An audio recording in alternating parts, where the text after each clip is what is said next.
we're good to go. So, it's like our second game of 2024, I think. And we are still in Altdorf, the capital of the empire. One of the greatest cities in the entire old world. So obviously,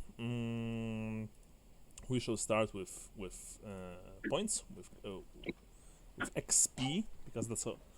It's all it's all about XP. It's all about getting better at the game, about winning the game. Which of course I'm joking. Don't try to win at RPGs. That's toxic. So for starters, Gustav van Heck, our physician from Marienburg. Gustav, what are you buying for your experience points? I'm on a mission trying to out willpower a witch hunter, so I'm gonna take 5 willpower. Wow, how much willpower do you have right now? I think it's 45. Well, that's quite a lot, honestly, for a human. I should be able to have a staring contest with him pretty soon, I think. Yeah. Maybe I should do that too. I already got a pretty high willpower. Okay, but so I'm trying to be a man of conviction. Yeah, and sure fucking will. Sure fucking will. Yeah. Something you know very little about my son. So anyway, after that we have Johannes. Johannes, who's from Reikland. I don't remember from which city or town or village, but I'm. You're from Ubersreich? I wrote it down.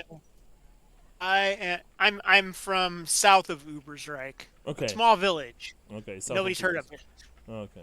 Schloss. I can't even say it. Yeah. Schloss. Right. Okay, so Johannes, Duchy of Ubersreich. Right. Who's trying to, I believe, open a business, some kind of remedy business, if I recall correctly. Prestige worldwide. Yeah, exactly. Thank you. That's what I was missing.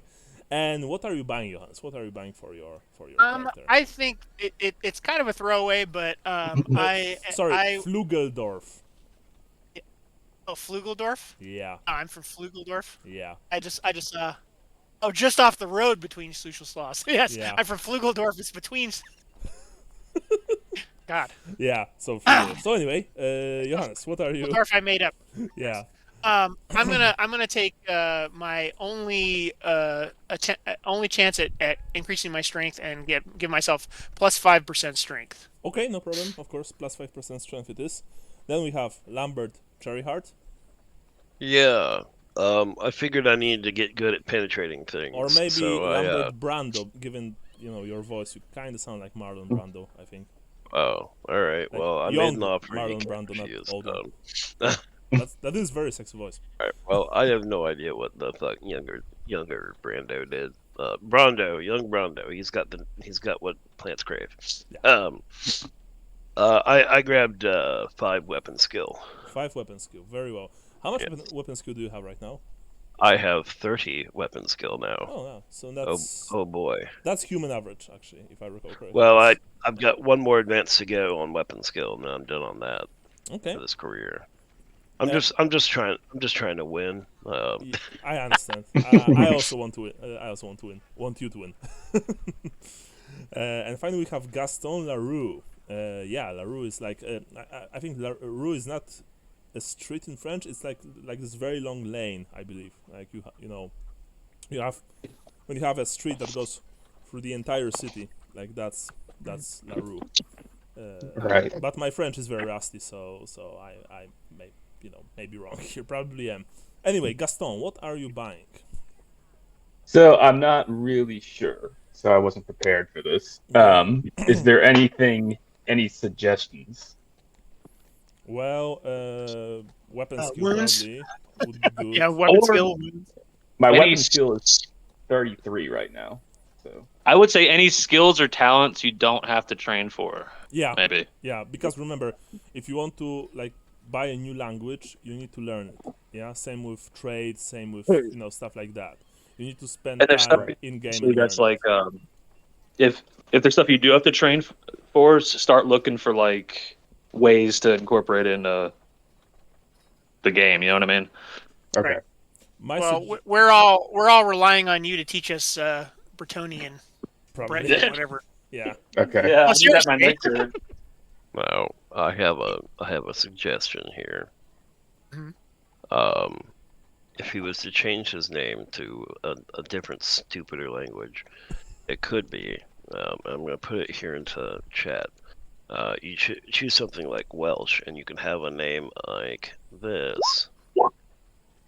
Mm, Is that town? That's that town. The tree by the river by the hill with the church and the yeah.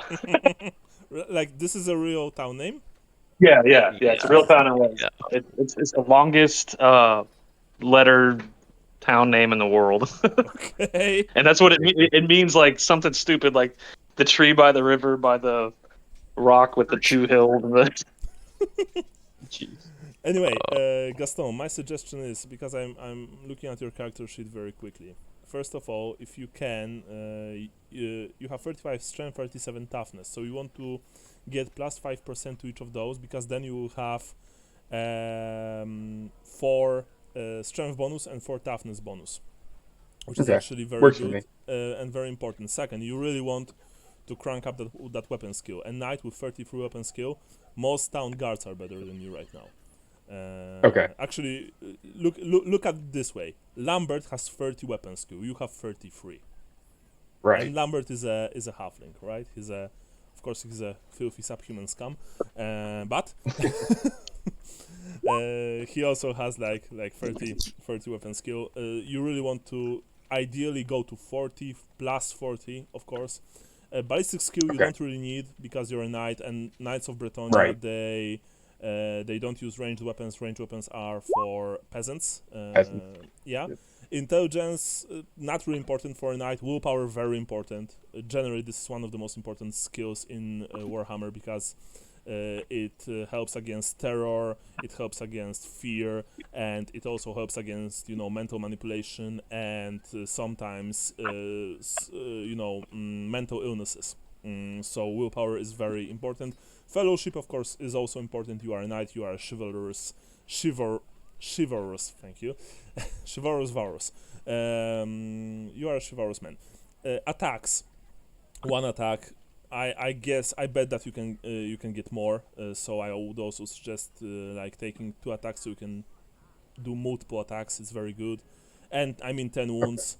That's not enough. That's really not enough. 10 wounds is a very small pool. He has less wounds than me. Yeah, exactly. Like 10 wounds. That's hilarious. I think that 10 wounds is below humans' average, honestly. So Okay. think about that.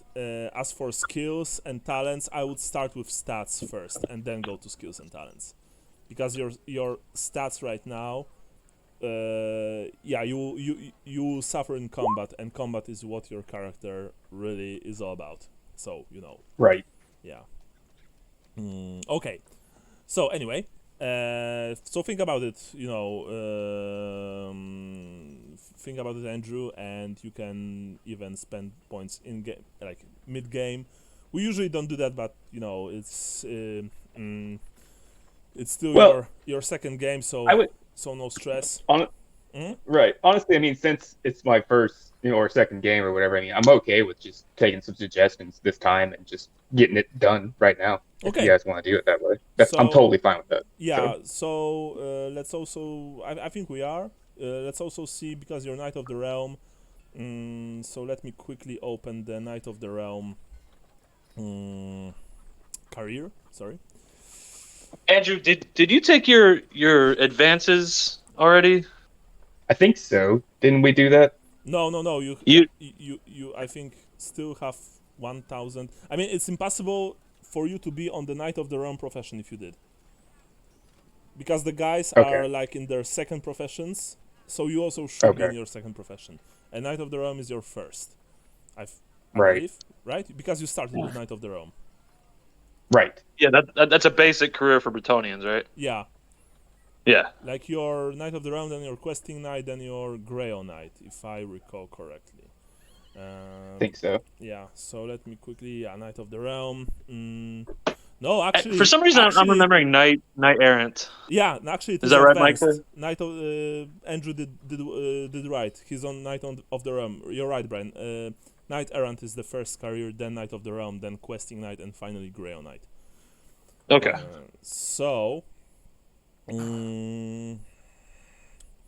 okay. So now I need for one of you to open ideally the Compendium or Bretonnian book, or actually I can probably just open Bretonnian book as well, and I have it. we shall check the advancements from Knight Errant to Knight of the Realm. I asked because his weapon skill sounds like impossibly low for Yeah. It's way too for low. having gone through the Knight Errant career. It's I'm not Well, sure I he took think- the advances.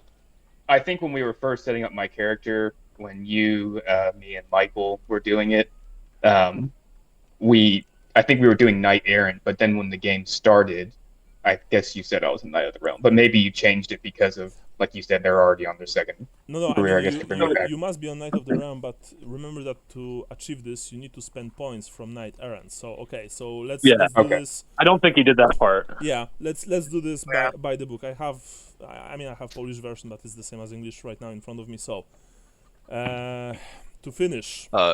If this is He's going to about take to gain 60 if this is pounds of gonna take muscle a right couple of now. minutes, I'm going to step off and use the bathroom. Okay, sure. All right. Sean, you here? Yeah, I'm back. Okay, yeah, we are very quickly spending Andrew's points, and then we will be right back. Yeah, no worries. It's. I think it's important Yeah. to get him up to snuff. So, Andrew, you have 1,485 points. So let's do this. Skill like stat after stat, essentially. Okay. You need to finish Knight Errant. So, for starters, I just need to find the. Oh yeah, here it is. This is gonna be a hell of a workout plan right here. Yeah.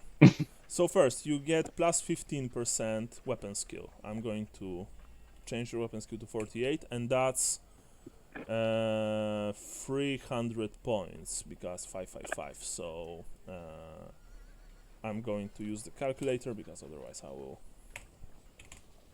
So 300. Oh, no, I get it. After that, plus 5% strength. So we get. So we have 40 strength. That's another 100 points. So like 400 already. Then 5% toughness and 5% agility, 100 points each. So we've spent 600 already, and I'm going to. Yeah, you got 42 here.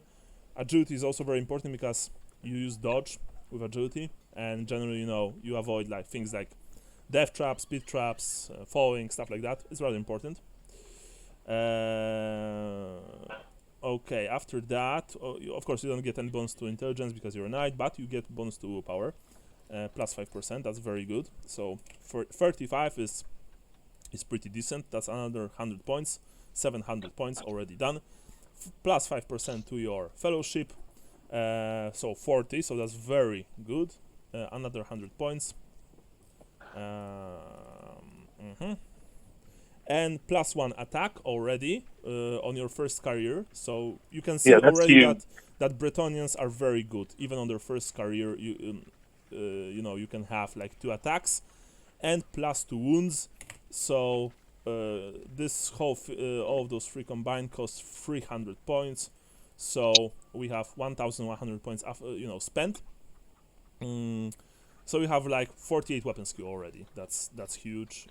4 strength bonus, 4 toughness bonus, very good. Now your skills. God. I mean, ride. Okay, you've bought it. Knowledge about genealogy, heraldry, stuff like that. Britannia. Let me see. History. Here it is. No, Empire. Okay, so in that case, I will need to common knowledge, heraldry. Hero genealogy is the same thing, so you don't really need to choose. All right. Outdoor survival. You have outdoor survival, I believe. No. Taken. Okay, so we need to check that. Animal care, of course. Yeah, you have taken very well. You need to take care of your horse. Animal training.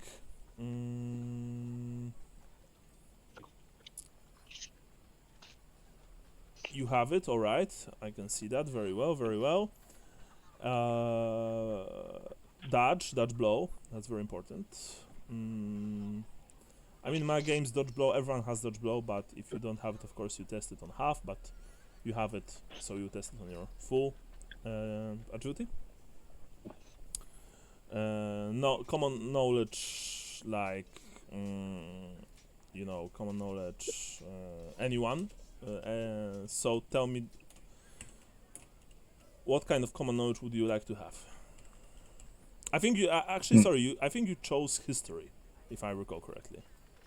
That probably sounds right. Yeah, because I can see that you have history, and you don't really have history in Knight Errant, advancements. So I think that's the common knowledge, and honestly, that's very good.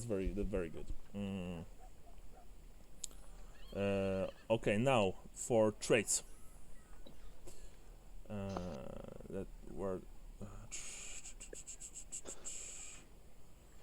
Special. Seems like a strike mighty blow or something. I mean, first of all, he has cavalry weapons. Yeah. You have your virtue of chivalry. That's right. Etiquette. Yes, you have. Seasoned traveler. Yes, you have. And strike mighty blow. Which, remember always that it gives you flat +1 bonus to damage. So you hit like you have strength 5 instead of strength 4. Okay. And now, that's very good. And now you spend another 100 points to progress to Knight of the Realm. So you have 285 points left, and let's see Knight of the Realm. Which I have in separate. Yeah. So you can have 2 more advancements, but if you look at Knight of the Realm career, for example, you can see that you can buy +1 attack, but you already have +1 attack. Warhammer works like that. Works so that if you have the same advancement in your next career, like the same number in your advancement, you can't take it. It needs to be higher. So if it's +2, then you could take an extra 1. You can take extra 1. For example, look at your weapon skill. In Knight Errant, you had +15%. Here you have +25. But it's not like +25 plus additional 25. It's like total of +25. So essentially, you can get 10 more, so that you reach this +25. I'm not sure if I'm making myself clear here, and Ruba, just tell me if you don't, if you don't catch what I'm saying. I think I know what you're saying. Okay. But like I said, I mean, for now, I'll just take whatever suggestions from the group. Like if the last career is like +10 something, and this career is +15 something, then you only get +5 with this career. You know what I mean? Because you've already taken +10, aren't like it's like Right. cumulative. You keep track of it over the course of the game. Everything, but so you don't go down. So if the next career has less of something, you don't go down from where you are. You're just maxed out at whatever you got. Exactly. Okay, That's makes sense. Sean put it It very just means well. like you're more seasoned or something, like more experienced in other things. Yeah. Okay. Sean put it very well. My suggestion for you is, if I were playing your character, I would take +5 willpower right now, because you can have +5 more. Yes. So you would max your willpower for now, and you would have willpower of 40. That's actually very good. And I would probably take more agility, because you already have a pretty high weapon skill for now. But remember, you are wearing heavy armor, which means that you will have minuses to your agility and to dodging. Right. So you really want to have that agility higher.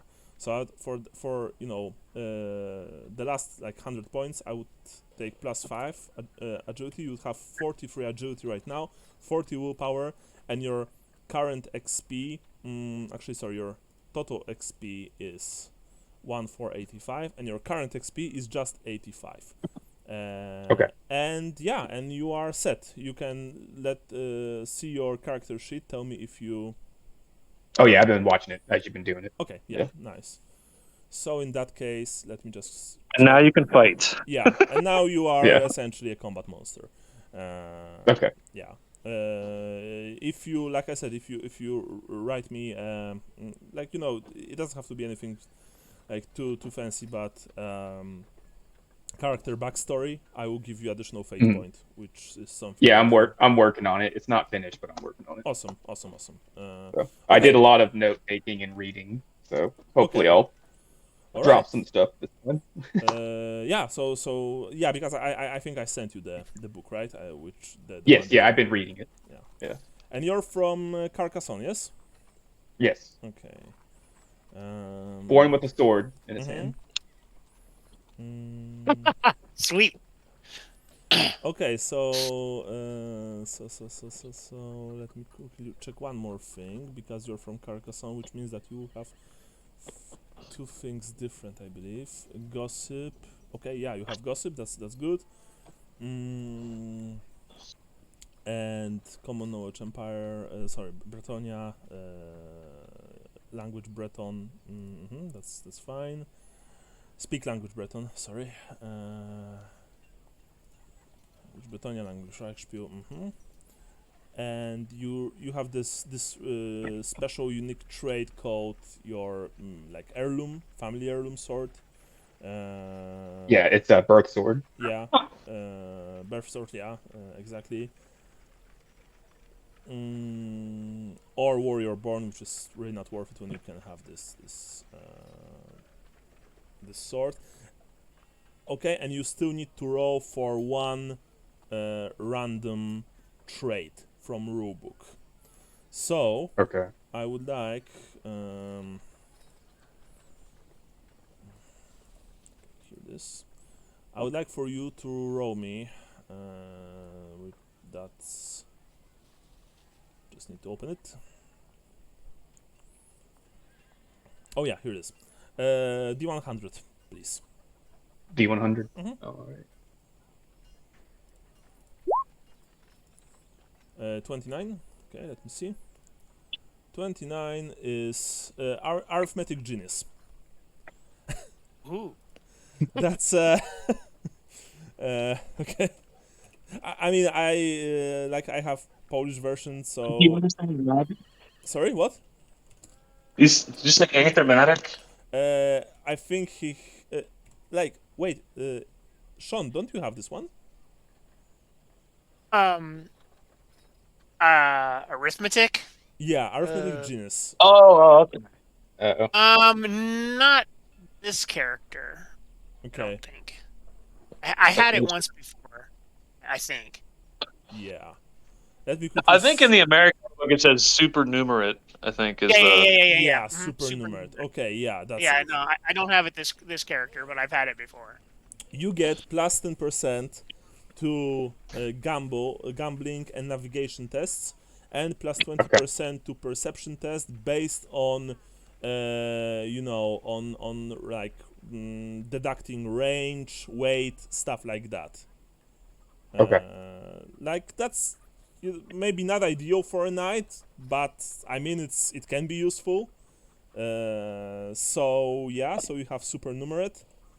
You can calculate the optimal distance to cut someone's head off. Yeah, Right. like you can use your mind to predict the enemy's movement based on the various arithmetic stuff. Things. Yeah, Whatever. I have he has returned. that cool math quirk anyway. Yeah. that math thing going. Yeah. As I'm an terrible at overlay. math. Okay. Yeah, same. So we spend your points, Andrew. Your character is is up to date.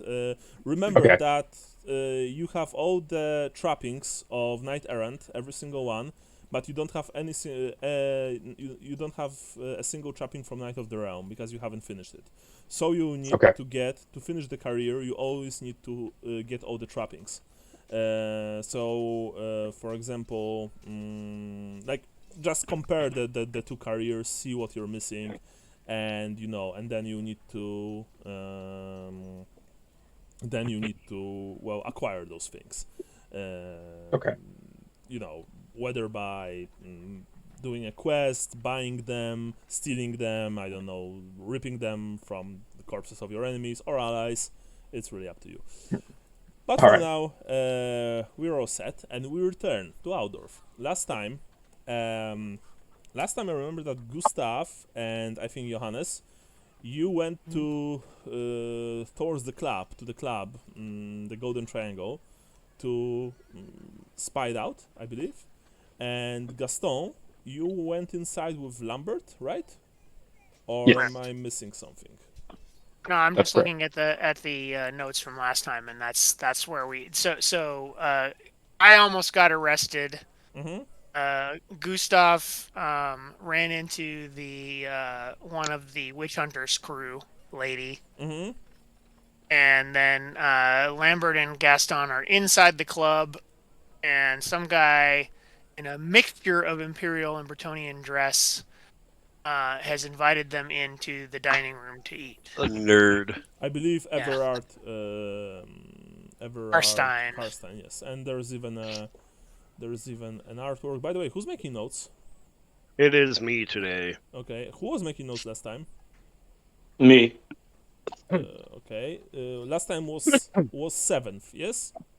Yes. Okay, Yeah, so the 21st we ended up not playing because stuff happened. okay, so I'm removing 21st. Okay, so Gaston and Lambert, you are invited to the dining room by Everett Harstein. As I've described before, this is a very nice place. The club, of course. There's a double staircase leading up, a statue with the inscription, in the main hall, detailing one Richmut Comfeder, who was the club's founder. It's dated IC 2217, so like very old right now, almost 300 years in fact. You were also given 2 glasses of Bretonnian sparkling wine, and he invites you to the dining room for a hearty meal. If I recall correctly, you also said yes, right? Yeah. Okay. Would a halfling turn down a meal? Would I really turn down meal? Nah, don't think so. Is halfling not fat? Well, it depends. If he's a prisoner in Skaven mines or not. This is actually like from one of the books. Like there's a halfling there who was a Skaven prisoner for many years, and he was lean. Unfortunately. Because yes, a lot. Yes, those damn ratmen and other vile things. Anyway, you are sitting at a long table made from sturdy oak. It's also very very nicely detailed with the table legs, sculpted in the likeness of some mythical wind blowing sea creatures probably. And the dining room, of course, it has a ginormous fireplace. There are oil paintings of probably important members of the Golden Triangle Club. Every single one of them, every single painting, I mean, is just huge. It's almost the size of a teenage child. Plus, just like in the main hall, there are various explorer paraphernalia here and there. Some strange devices probably used on ships. There are various vases and tapestries from faraway lands. Gaston, you actually see 2 tapestries, almost certainly hailing from Bretonnia. Given that one of them depicts what you believe is one of the damsels of the Lady of the Lake, a fair maiden dressed in white and with long golden flowing hair and a laurel, sorry, not laurel, but wreath made from leaves and and berries and generally just like it may be funny, but forest fruit. And she's holding a very nice looking goblet, which probably symbolizes the Grail. Lambert, you on the other hand, you think that you've seen a single piece of halfling-made pottery under a glass, like locked in within a small glass cabinet. You're almost sure that it's from the mood, given the very characteristic and peculiar style. Wow. Boy, oh boy, he's got some boring stuff. Hooray. Yeah. I mean, you guess that for people who visit this place, the mood is almost like, like a faraway land. Maybe. So, you've been seated at guess. the table. Gaston, you sit at one end. On the opposite end sits the man himself, Everard Harstein, and Lambert, you're sitting to the side.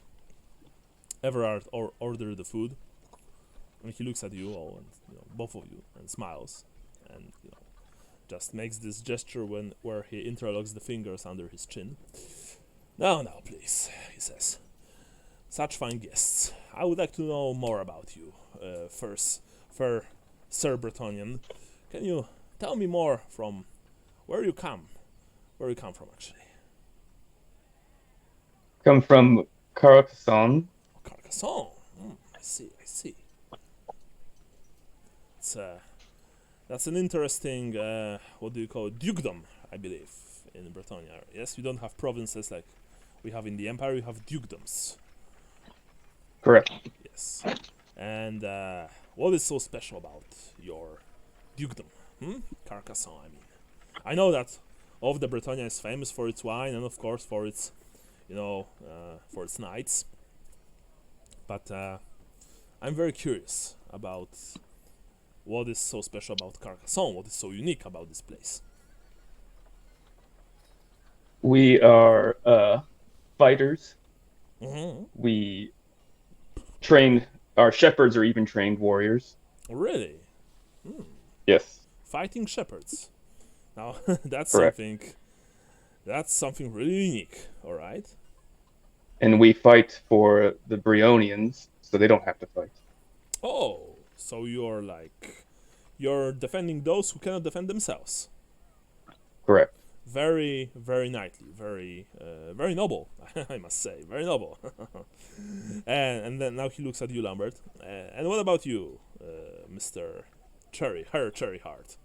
Well, I give off a 5-generational detailing of my family and how it's important to the founding of Bramblebrook, and how we are third in line to be fourth in line to the head of the moot. But that myself, I sit in 23rd succession of my own family.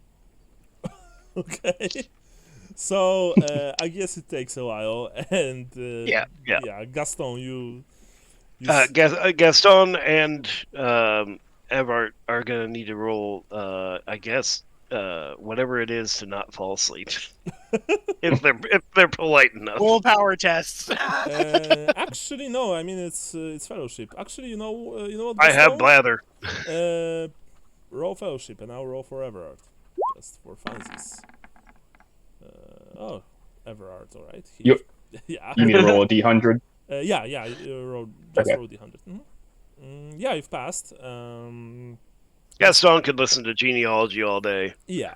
So True. Gaston, yeah. I mean that's the stranger domain is just telling about his genealogy. So you're not really.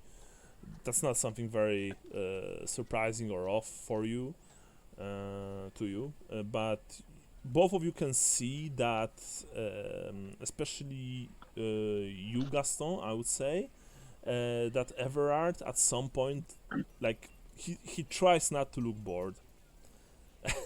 But yeah, but it's a bit much. So I get it. I get it. That's fair. We'll keep it to the hot spots.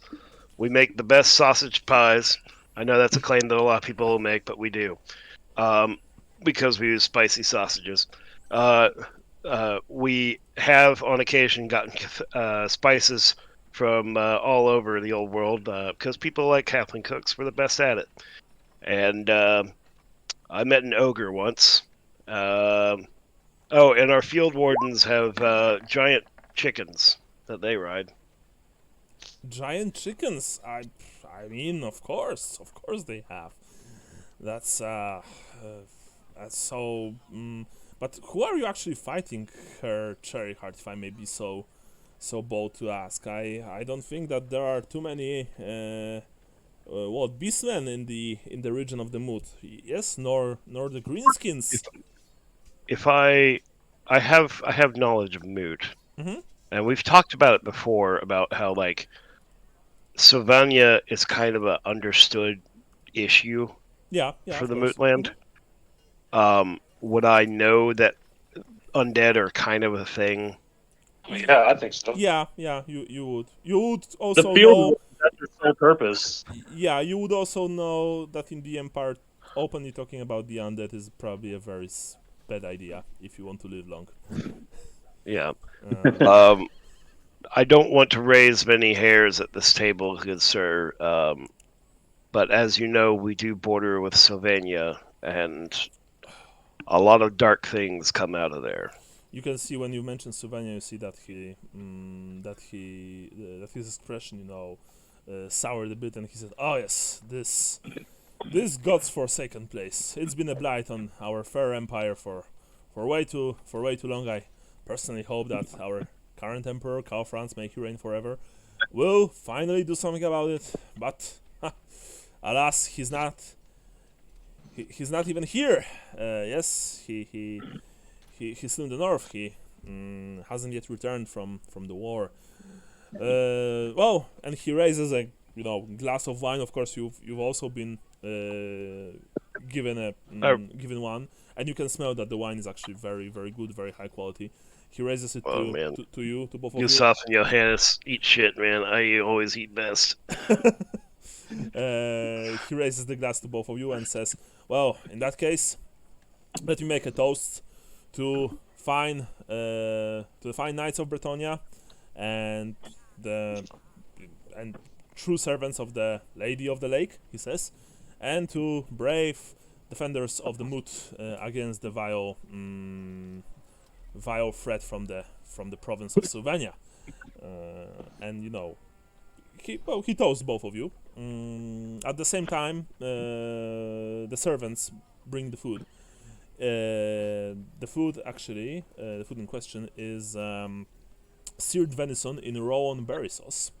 It's a Bretonian dish. Yeah, and it smells simply amazing and looks amazing. And you know that in any decent, not, you can't even get this stuff in your ordinary tavern or inn. You need to go to actual restaurant or a club, and it probably costs a fortune. So yeah, you've been given a huge dish of this fine meal, each of you, and you start eating. Now we go to Gustav and Johannes. Gustav and Johannes, you travel to the statue of, if I recall correctly, it was Magnus the Pious, right? Yeah. Yeah, I think so. Yeah, to meet with the lady. To meet with the lady, and let me quickly see one thing. Do you want to speak to each other along the way? It's not far, but you can talk to one another if you're so inclined. Did you see Gaston and Lambert go inside? I don't. Yes. Yeah. I thought I did see them go inside, but I could just be pretending that I remember seeing them go inside. Let me look and see what the because I think, well, let me look and see. Mhm. Yeah, I think you stayed in your spot. Well, I While he did left. stay. It's just a question of timing. because Right. what I don't remember is if I got run off before you guys went in or not. True. Yeah.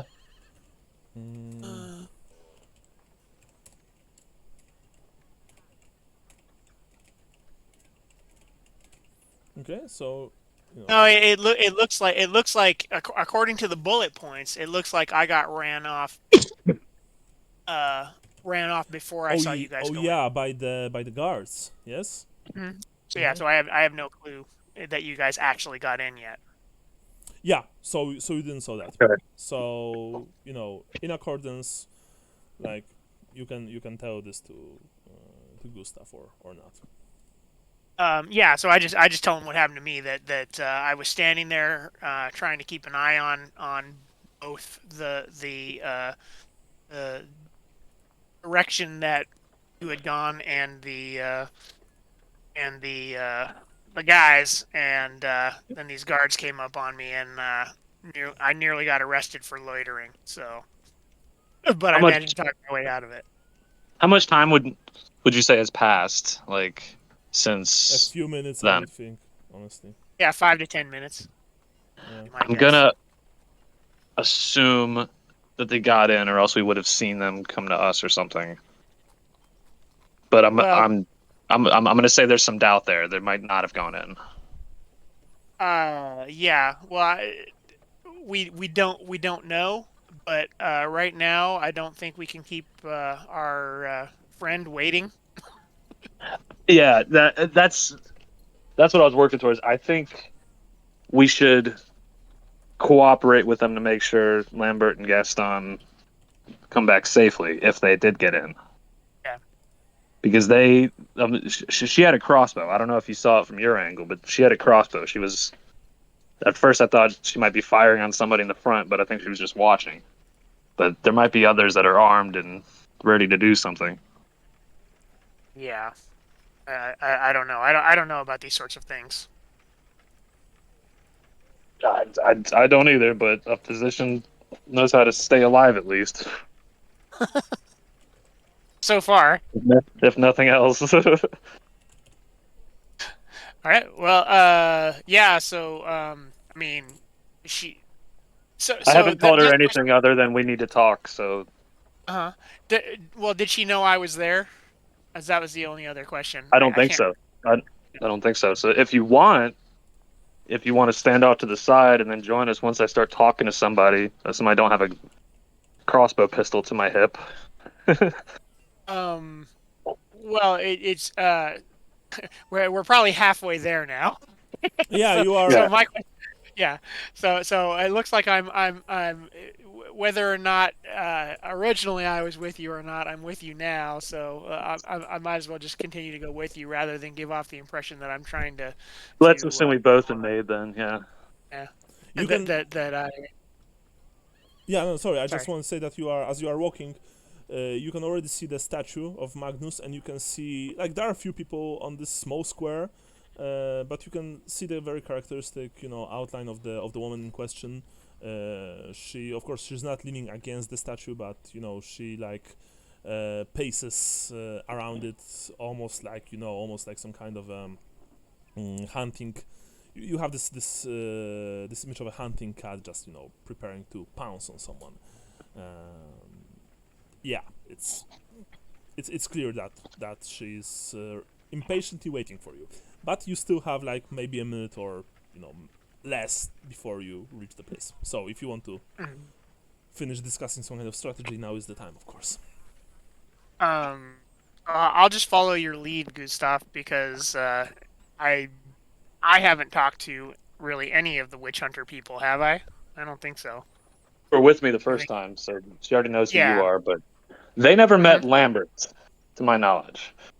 No, he wasn't there. Lambert never mentioned meeting them anyway. No, I don't think he's ever met them. No, but anyway, I just don't want to appear like I'm doing something that would be suspicious to her. So I'm just gonna go with you since we're walking together and she can clearly see us. Okay. I'm gonna wave. Well, I mean, you wave to the woman. She doesn't wave back. In fact, I mean, you're still pretty far away, but you think that she just rolled her eyes, like like Wow. I'm being oddly playful with the situation. Yeah.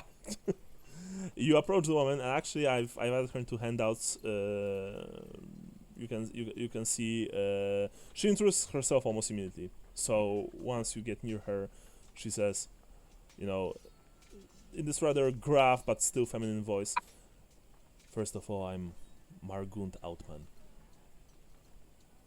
Pleasure to meet your acquaintance." And she, Hello. as I've said, like she looks like rather similar to this art. She's kind of pretty, but at the same time, it's clear that her looks are not like her most. They're not that important to her. She has long brown cloak. Under it, you can see, of course, all manner of pouches. There's certainly at least a single pistol there. A few daggers. There's the crossbow that she has, like leaning against her right leg. Very like it's not super concealed, but unless someone gets very close, they probably won't be able to notice it. She has long brown hair, slightly greasy, and her complexion is also not entirely healthy. But still, her eyes are extremely piercing and very, very perceptive. You can say that she looks at both of you. Johannes, you were at Schnitzer's house. Yes. Okay. Yeah. Gustav, myself, and Marla Yeah. were the ones that went there. Yeah. Did you give a fake name, or you didn't give your name at all? No, I think I gave my name as Ruprecht. Oh, okay. But yeah, that's something I've been thinking about lately. Is like I've been throwing around these pseudonyms, these aliases, and I'm sure I'm going to get caught. Well, I already got caught by that one guy when I called you Marla and Gustav. When you clearly gave your name as Oleg, and I forget what Oleg she gave her. Zanbergen. I left enough crumbs there they could find my real name if they wanted, so it wasn't an outright lie. Yeah. Yeah. Anyway, she looks at you, both of you. All right, so here we are. Good to see you again. Yeah, likewise, she says, squinting her eyes slightly. However, I get the idea that we're here doing the same thing, and I didn't want to. Oh, really? Instruct. Well, and what would be that same thing? Marienberger? I think this Golden Triangle Club is the source of something. We have some friends that just got in, or they were going inside. I don't know if they actually got in. Yes, I actually saw them. The Halfling and the Bretonnian, from the looks of him. I nod. They are inside right now. Hopefully, of course, they will make it outside in one piece, eh? Well, that's why I thought we should talk. Do you know why I'm scouting this place out? Not specifically. But you were But at Schnitzer's house. Yes? We assume Yeah. we assume that you have followed similar leads that we stumbled upon. Very perceptive of you, says the woman, giving you a sharp look, Johannes. Indeed, I am. The Schnitzer's boy, who massacred his, well, not the entire family, but a large portion of it, was a visitor, a regular visitor to this club. And we want to know why. And we want to know if what he did is somehow connected to this place. The Golden Triangle is a very posh, very elite place. You can't just enter it from the street. I'm actually quite surprised that your friends managed to do that. Then again, halflings know how to talk. I'm not sure you've had a conversation with him yet. He can sell you a rotten potato as a relic of Sigmar. when you're saying that, you like she gave you a very nasty look, and you can see that. I make the sign of the, I make the sign of the hammer. I'm like, oh shit. Yeah, and you can see that like the handle of her of her pistol Oh actually has shit, she this. bought one. Yeah, the handle of her pistol It's that she has stacked under her. It's a way tender expression. No offense is meant. Yeah, there's a twin-tailed comet. You see that she has a hammer on her neck. It's obvious to you that she's probably very pious woman. She doesn't say anything. But she nods. Yes, halflings are known for being crafty with their words. I do agree. Yes. The gift of gab. Hmm. Everybody knows the mood is known for that. Yes. Well, anyway, tell me, did your friends had any kind of plan before entering inside? For all we know, and we actually suspect that, Nope. the people who run this club may be at least partially responsible for what is happening in the city. I was actually scouting the place out because let's just say that my commander, whom you've met, of course, Günther Klinger, wants to learn a bit more about Golden Triangle. Wants someone on the inside. If you could help us cover our friends, I'm sure they'll be willing to talk with you about what they learn. Well, really? Do you think that if I want to talk with them about what they learn, do they actually have any choice? This is the Empire, Well, No. Marienberger, and I am a representative of the Holy Order of Sigmar. I don't care if they want to if they will want to talk or not. I don't care if that Bretonnian is a cousin to King Luen himself. They will tell me everything. I'm just saying it'll probably be a much more pleasant conversation than you're used to. Pleasant is nice, but it's not mandatory. That said, she says, of course I prefer to work without any obstructions with people who know something. So I am open to suggestions. I have to say I was relieved when I saw your face and not one of the masks with the. I like gesture over the eyes where I saw the slit What in the mask. What masks? The silver mask. What are you talking about? She says. I was attacked. By whom and where? Some people with these masks. This was at the library. Library? What library? We're in Altdorf. There are quite a few libraries here. This is which library was it? The University. The university. Yeah, the university. Mm. Yeah. The Grand Library in the University of Altdorf. You were attacked there Yeah. in broad daylight. Broad daylight. I was lucky to make it out with my life. I'm surprised you haven't heard about this.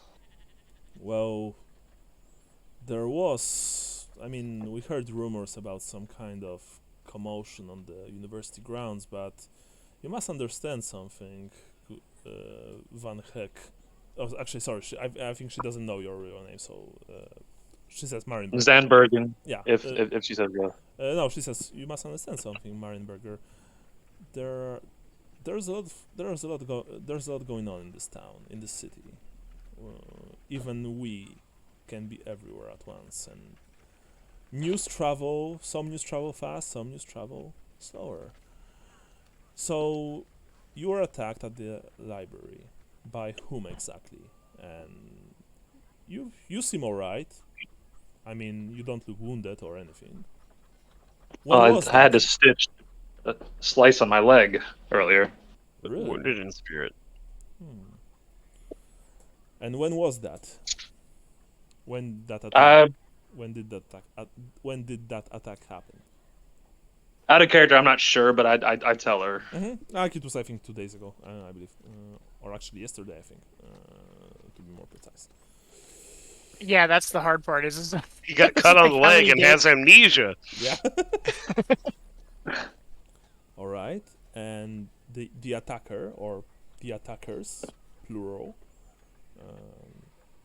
One got away. The other, I was saved by another patron of the library that Interesting. came to my rescue. Interesting. What, he threw a book at him? You could say that. She sighs heavily. Maybe be a bit more open with me, if I can ask you for that. The top of his head blew up. So he shot him. Yes, Yeah. was something. I'm not sure. I It's some kind of magic missile. wait. Were you saved by a wizard? Yes, as a matter of fact. But he was like the man who saved you. He looked like a wizard. Yes, he had long robes, a staff. He wasn't just some hapless Yeah. student who managed to suddenly use powers from beyond. You can understand why I'm a little cagey with that, because he saved my life. I understand, but you are. Remember to whom you speak. You don't want to be cagey with me. What was the man's name? Corbinian. What was his second name, or is it just Corbinian? I'm not sure he gave me a second name. Actually, That he was gave you. such a strange first name. I took that as fact. Okay, so you're not telling her the same correct. name. No, I don't think he gave me one. No, Did he gave you. He told that his name is Yeah. Corbinian, Okay, yeah. Corbinian Shrek. Corbinian Shrek. Yeah, sorry. Let me roll very quickly for her. He was hanging out with a donkey. Yeah, and the dragon. Yeah. She says you can see that she maybe tries to remember if she knows this name, but then she just slowly shakes her head. Never heard of him. Did he told you to which of the colleges he belongs? I think it was the Green. The Jade College of Magic. Yes, Jade. I know next to nothing about magic. I learned what I know about it today, as a matter of fact. Then you should consider yourself lucky. Magic is unclean. It is a sure path to corruption. I prefer healing with my hands in ways that I can understand. We tolerate the so-called magisters because they are lesser evil.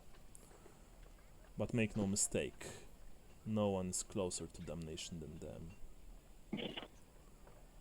I would be very careful with contacting them if I were you. I appreciate the notice. There's a good reason why God King, when he founded the Empire, why he forbade the use of any and all kinds of arcane powers. Something that, sadly, and she looks at the statue right next to her, our fair Emperor Magnus decided to change, but, well, he had his reasons, and the Magisters can be useful from time to time, but they will never be more important than good, honest people, normal people like you and me. Right, but I'm of course.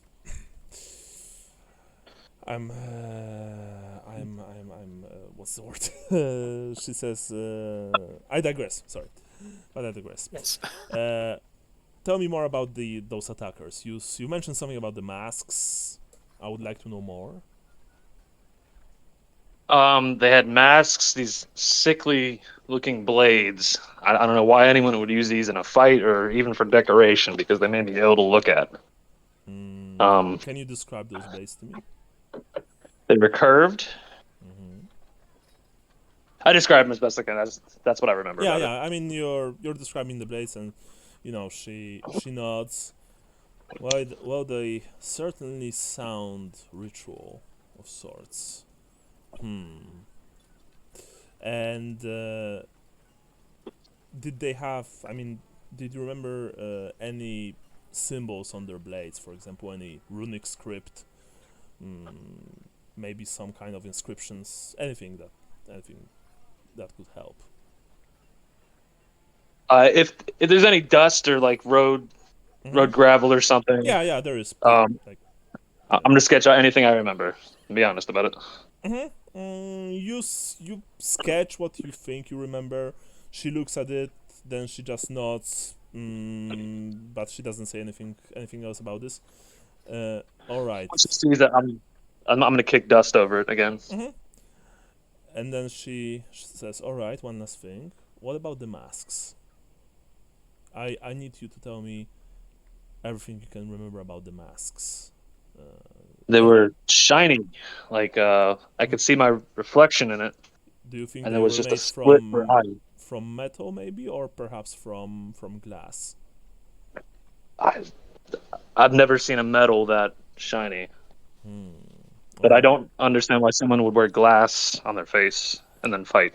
Well, you don't understand many things, Marienberger, and for that you should be grateful, because ignorance is bliss, she says, with this rather grim and fatalistic tone. All right, well, I can agree with that after the last couple days. yes, it seems to me that whoever those people were, the one who died, you said that the magician blew his head off, yes, with his powers. Yeah, there wasn't much left of the top half of them. All right, so and you didn't wait for the authorities to show up, yes? I presume that you ran. You can be Yeah, honest with me. I'm not going to absolutely. Yeah, yes, I got out of there. I understand, but tell me, and now I want you to be. I mean, I always want you to be straight with me, honest with me, but now especially. So, did you, by any chance, took anything from those men? Did you search their pockets? Did you found anything? Any sort of documents? Any sort of symbols, rings, perhaps? Maybe you saw some kind of tattoo or a brand on There their. there was a tattoo like the poor noble had earlier, You mean like the young Schnitzer had, yes? right? Very well. And did you by any chance took the weapon from the dead man? It's with the wizard. It's with the wizard. That's unfortunate. But it's He said he would analyze it and tell me what he knows, and I could relay that information onto you when he does. well, I'm sure. I mean, that's actually good that he got it. At least I know that this blade isn't just somewhere in Altdorf in the hands of who knows who. All right. Well, in that case, One last question I have for you, actually. The cultists, they said something along the lines of what she'll do to us when they charge the wizard, knowing it was probably suicide. They're very afraid of some woman, and in our questioning of people, this name keeps coming up, Guarina. Guarina Akner, indeed. We've found her name in the Schnitzer Boys papers. We know that someone using this name lives near the Palace of Retribution, which is actually near the Emperor's Palace, not far from here actually. But Do you think she could be behind the people that attacked me? Is she the one they were referring to? if she's even real, Guarina Akner. Well, let's just say that we are in the midst of investigating this name, and well, she looks at both of you, Johannes and Gustav, and you can probably help us with that. There will be some money in it for you, of course. We know that your kind likes to get paid for something that you should consider your sworn duty. Fucking cheapskate. But yes. Sorry, I'm not in the room. but yes, if you agree to help, we can make it worth your while. I look at Johannes. Yes. I mean, we we always like to help out where we can, and even so much the better if we can come to an agreement that works for everyone. She just chuckles. I'm sure you do. Very well. And with that, we go to Lambert and Gaston. The meal is still going because the portions are rather generous. But you can see that your host, gracious that he is right now mainly focusing on eating, of course. Is there anything you boys want to ask him, want to do? There's only three of you in the room, but from time to time a servant comes inside and refills your goblets with more wine, of course. I stop eating for a moment to take a sip of wine, and I look about the room and I say, Ebert, Oh yes. I've noticed one very nice pot from my homeland. Oh yeah. But also, I see that you here at the club bring back quite a few things from your, I guess, members' journeys. These are all donations from members of the club, Well, or not donations, I should say, on display. yes, I mean all of those things, of course, they come from the many journeys that our members took part in, expeditions, travels, diplomatic missions, as well as, of course, military campaigns.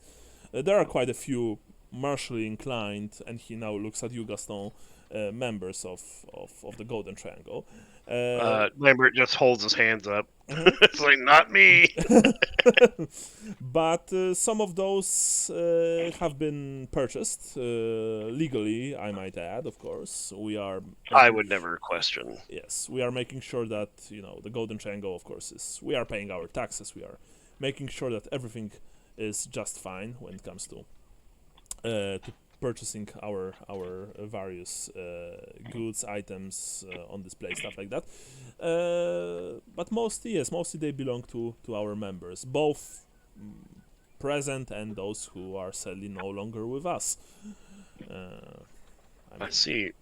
Do you have? I mean, some of these are probably. I mean, a lot of these are ancient, but I mean, when they were added to the club, they've probably been here for a while. What's the newest stuff you've had? I'm trying to make conversation. Uh-huh. I'm a little out of my element here. Well, I'm just wondering what the newest additions are. well, the newest editions. Actually, I will right after dessert. I will be more than happy to more than happy That to would show you. be that would be a fantastic pleasure. We actually have a rather rare elven artifact in our possession, brought to us by one of our newer members. It's a fascinating thing, and I will be putting it on display in the main hall. But we are still waiting for the very posh, I might say, glass cabinet that we've ordered from a master artisan here in Altdorf. It's Elven I artifact. will show you. I will show you personally, of course. Well, thank you so much. Yes. Uh, Gaston, do you want to add anything, or are you just busy eating? Oh, I noticed the Bretonian banners. Oh well, I mean, yes, those are indeed tapestries hailing from your fair homeland, Sir Gaston, of course. Um, Were those from members uh, or the things that you've just gathered? Actually, roll. You can roll perception, and I will roll Okay. fellowship for him in a counter test. Do I need to do a D100? Yeah. Oh, wow. Okay. Hero. From a gift shop. Okay. So since both of you failed, we usually do in this kind of tests we roll as long as someone either passes or botches. So roll again. Okay. And I will roll for him. he actually right. He passed. So he and sorry, Lambert, you also roll perception, please. Ah, all right. Okay. He says, he like coughs slightly, quietly, and says, "Well, yes. I mean, we actually had a few members of Bretonnian ancestry in our club some time ago. Like, we don't have like they sadly passed away. They were from the merchant class, I believe, and they made Altdorf their home and brought some brought important items from their homeland, some of which you can see here. Can I do academic knowledge heraldry, please? Yeah, and Gaston, you can to also tell where these are actually from, yeah, and if the merchant class would have access to this. Of course, Gaston, you can also roll because you also have it. Okay. You've passed, and no, Gaston, you didn't. I know more about your land than you do. Makes sense. But you can, of course, Andrew, if you want, you can spend luck to reroll that if you wish, naturally, or not. If not, then that's completely fine. Probably unnecessary if he's already passed. Lambert, so you know one thing. With that roll, you had one whole success. You know that no Bretonnian merchant would probably have anything to do with actual, heraldry from Bretonnia. Like, Bretonnia is a very cased society, like caste-based society, case-defined society, and merchants would simply not have anything to do with things that are normally associated with noble class, with aristocracy and nobility. I just find it slightly curious that merchants would have access to this. With my dealings with Bretonnians, it always occurred to me that heraldry of a house was, sacrament to the house itself of the noble class, and the merchant class sits separately above the lower classes, of course, but not with name. Oh, Everard, you see he's getting red on his face. He's like, well, I mean, that's... Well, I didn't really incline from where they got those. Perhaps they were given to them as a mark of... And now he looks at you, Gaston, with this rather very unsure expression on his face, as if he's afraid that he might offend you. Maybe they were given to them as a mark of respect by the by some knight of Sir Gaston's fair country. I'm not sure, but either way, when they joined our club, they gave us those as a as a token of respect and appreciation for allowing them to join our illustrious and elite society. As you can see, and he points at the at the pieces of cloth hanging on the wall, we are making sure that they are very well taken care of, and we make sure that nothing bad will happen to them. Yes. Mating to say. And he's like, well. Acquisition is always a two-sided coin. You can't honestly say that you've never acquired something that was acquired, legally or illegally. Well, good sir, as I said, I'm not making an accusation here, sir. I'm simply explaining that, in this line of exploration and business, not everything can be acquired the way that we would wish it to be. Well, let me put it this way. On our first floor, in one of the rooms, we have a. Do you know what a kopesh is? It's a sword from a faraway lands to the south of our old world. Beyond, it's beyond the sea actually. It's from a place of desert, sand, and heat. And that sword, of course, supposedly it belonged to a long-lost kingdom of some people call Nehekara. It's being purchased by actually one of the first members of our fine society many hundreds of years ago from a less than reputable Arabian trader from a port city of Lashik. Obviously, this man, and I'm saying this without any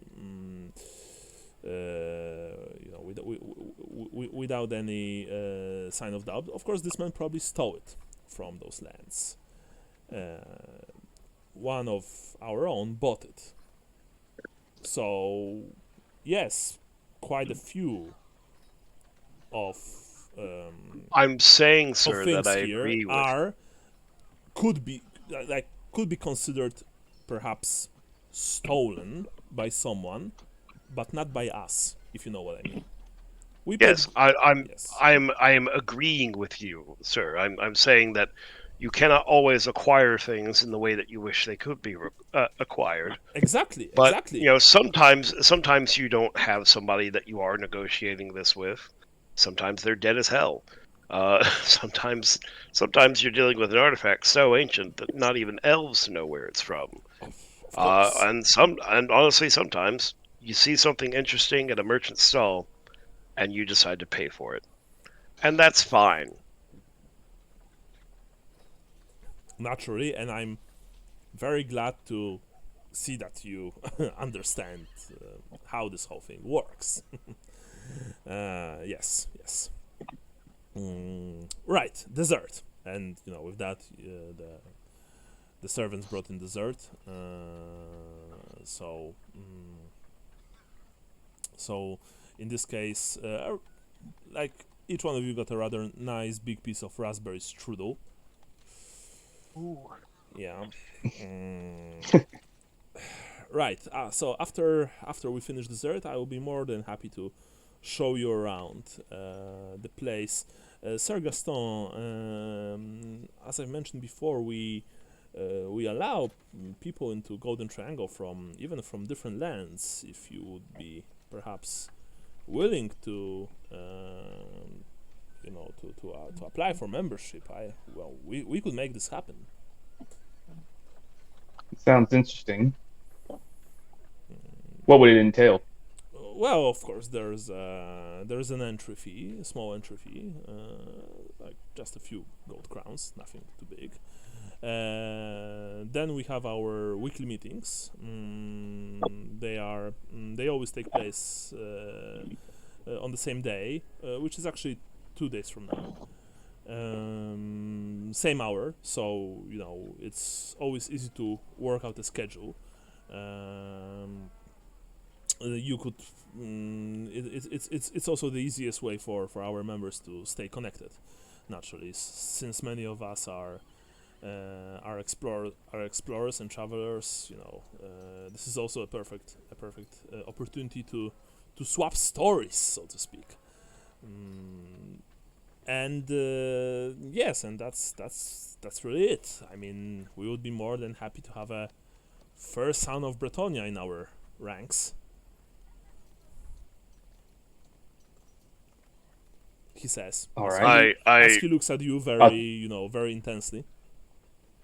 Can I I guess it would be performance. Mm-hmm. Sure. You want to perform? I want to put on the act of being very jealous and envious of this. Mm-hmm. I was going to. Hell yeah. Wow. Like. Hell yeah. Yeah, 6 total successes. Okay, and so what do you want to do?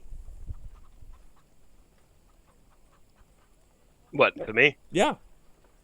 Just being just, but do you want to say anything? No, I want to make it very apparent that this is what I'm putting off. It's like, I understand that, Gaston's from a further away land than the Moot, and that the Moot is kind of boring by those standards, but maybe we could make the Moot more interesting. I Oh, could cook. I'm a good cook. oh, Herr Cherry Heart. I'm sorry, but with all due respect, I mean, we have certain club policies. We I Well, get it. surely I can It's bring like my the rest. servant. It's like the rest of the empire, where we're only seen as half as tall and half as legally a citizen. well, no, that's not fair. You are all very It's okay, sir. I understand racism important. is normal. Oh, please don't say that. And do you presume that I'm some kind of a bigot? I don't presume that you're a bigot, sir. I presume that the empire just has a way of things, and it's always been that Well, way. yes, And I, and I'm I and I just sort of toddle off into the corner. yeah. And he says, well, I mean, yes, we have a policy against non-humans in our club. That's true. We don't allow any elves or dwarves or halflings, but it's not that we think that you're inferior to us. It's just, that our founding father created those rules, and we have to obey them. But we have nothing against foreigners. And he points at you, Gaston. I'd buck her right the fuck up, and I was like, oh, it's about tradition. All right, yeah, never mind. Just really fuck with his head a bunch. Yeah. You can see that he's quite surprised by all of this, but he still says, "But we have nothing against foreigners like Sir Gaston here. Of course, we endorse people from other lands to join our club because that way we can learn more about their lands, their customs, their homes. I'm sure that Sir And I just cut in. And was like, "Well, Gaston, I may not be able to come with you to these nice meetings, but I can still be your cook whenever you return." Well, I mean, you see that Everant is trying to salvage the situation. Well, I mean, we can make an exception if, for example, if you would appear as Sir Gaston's servant, which I presume Which that I you, am. yes, which I presume that you are. In that case, you would be allowed entry into servants' quarters, and you would even be given a free meal. He says that sounds like it's a huge thing. By the way, yeah, this guy. No. It is I want to put stars in my eyes, big old grin, and I turn and was like, with my master's permission, of course. Of course, I will need my servant. I mean, we are progressive, like 100 years ago we didn't even allow the women into our ranks, like it's because of course you can't trust the women, but now we do. Much to the chagrin of some of the members, but we are going with the times, right? Yes, we are making progress, so that counts for something. So who knows, maybe one day non-humans will even be allowed into our first society as fully fledged members. Who knows? Maybe. He doesn't sound excited. No, he doesn't. Yeah, Generally Lambert, you have a feeling that this guy is a huge piece of, racist shit. Yeah. I kind of picked up on that. Yeah. But, anyway, dessert, I hope that you gentlemen found the dessert very much to your liking. Now let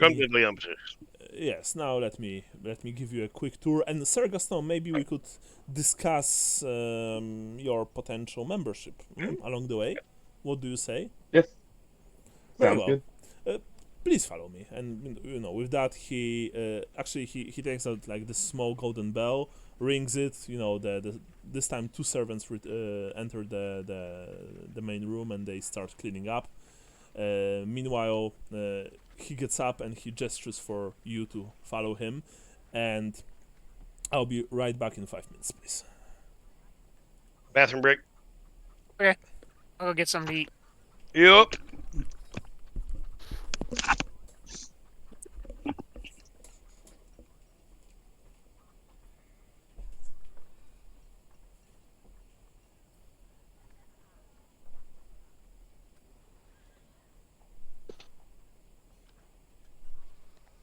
Drink.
Anybody there?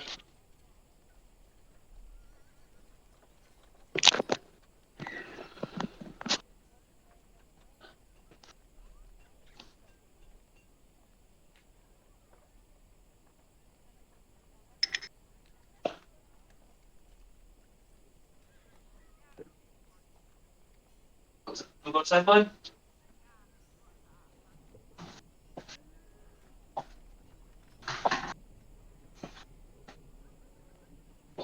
So go outside, Nick. Come on, bud. Go outside. Come on. Come on, Nick. Bud. Go outside. Come on, bud. You got it. Come on, bud.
Hello. Sorry, I'm Hello. shoving my face, so I'm keeping the mic away from my mouth. My dog's eating his dentist stick now, so I don't know what that means. Well, that's a good sign. He sat there eating. with it in his mouth for like an hour, just like drooling.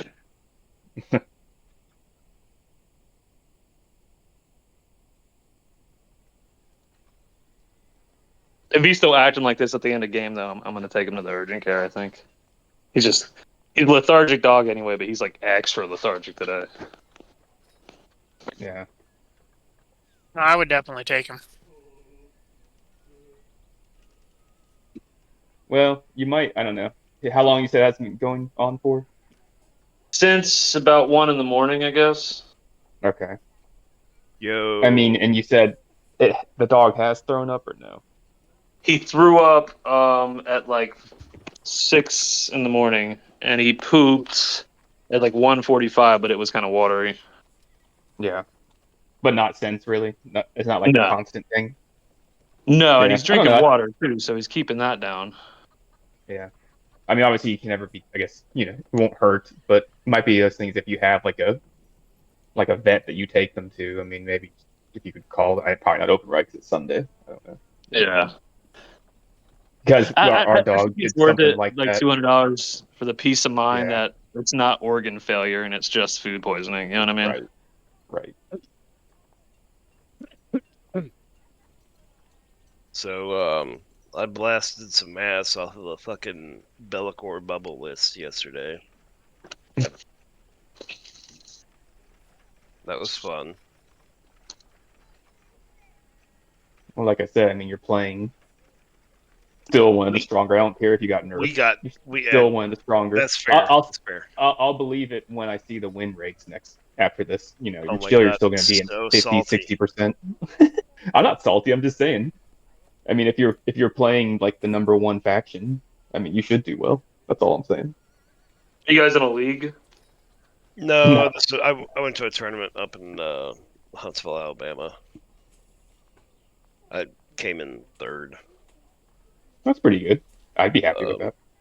Second place went to a Dark Angels player, and first place went to a guard player of all things. Oh, really? I never got to play that guy. Were they playing like a huge horde list like you did? No, I love playing that list, but no, they were playing a big tank heavy list. Oh, okay. They had a Bane Blade and a Shadow Sword in the list. But no, I played against that Dark Angels player. That's the one I lost against. Mm-hmm. Beat Bellicor Bubble and beat the Thousand Suns Magnus list. That Magnus list would have destroyed me had I not got first turn, and had I not absolutely been rolling hotter than I've ever rolled, with getting like 2 crits each time a Fire Prison fired on Magnus. So I dealt 24 damage to Magnus in the first turn. How many wounds does Magnus have? Not that many. That's what I was about to say. Everybody must have been dead. Yeah, he's dead as shit. Yeah, So well, that's always a debate. Good. I walked away for a few minutes while you guys were role playing before. What happened? You guys are basically like dragging the guy over a Bretonian banner. They've invited me to be a member. Okay. And Lambert is going to be allowed, but in the servant quarters, and he'll get a servant meal.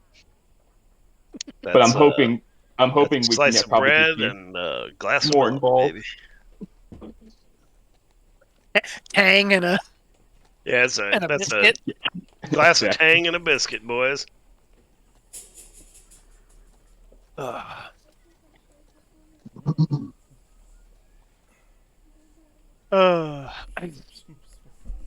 Yeah, they were, but you guys were dragging that guy over. Like, hey, how did you guys get these banners? Maybe to say. I'm back. Everything's fine? Yeah. Okay. You're all here. So These are made at halfling sweatshops. yeah, now let's go back to Gustav and Johannes. You are still at the statue of Magnus the Pious, standing with Margund. Mongoose the Pious. Yeah, Mangus. That's good. Kitty Yeah. So she says, "All right, all right. So what can you offer me?" Well, That's real life. we've obviously our merry band has been able to gain access to the Golden Triangle, so I would assume that what we can offer you is whatever we find out in the Golden Triangle. Hmm. And what do you hope to find at the Golden Triangle? We so Because much I like presume that you have some kind of plan. You didn't just send your two boys inside just to, you know. Well, we Rummage sort of through the did. room. We're just following up a lead, hoping Oh. for something. Also, they just Well- went in without any plan. well, no, their plan Sort was of. to see if they wing could it. ascertain. No, that's totally planned out. To see if they could find out anything about these if there was any connection between this club Mm-hmm. and these People that are trying to kill us. the tattoo people. I forget what this tattoo was all about, but that because we know that God damn it, I forgot the guy's Snitzer boy. Sorry, I'll look at the thing. And I've closed the handouts for some stupid reason. Or do we not have a picture of? We just have his mom, maybe. You have the mother. You don't have the kid. Yeah, I don't remember his name right now. I want to say Gaston Schnitzer, but I don't know if Mother that's correct. was called Edeltraud Schnitzer. Yeah. Yeah. So there's that. As for the mother, It's the son. I forget what his name was. wait. Maybe it is Gaston. Yeah, yeah. You. It was Gaston actually. It was Gaston Schnitzer. Yeah. All right. Okay. So I'm not crazy. Oh, No, you're and by the not. way, I do have supernumerate. For some reason, I didn't write it on my character sheet. I knew it. I knew But that you have. But I do have it. Yeah, I recall that your character has supernumerate. Yeah. All right. So. Anyhow, sorry, I digress, Margrund. So what I was saying is that we since we have this information about we've discovered this information about this group with a tattoo and discerned that they may be involved in this illicit trade, and we have a young Gaston having the tattoo and being invited to this club. So we're going in to see if we can find out any more information about this. See if there's anything that leads us to uncovering more of these people with the tattoos. So it's a total plan. Yes. Well, the Golden Triangle Club is a club for travelers, for explorers.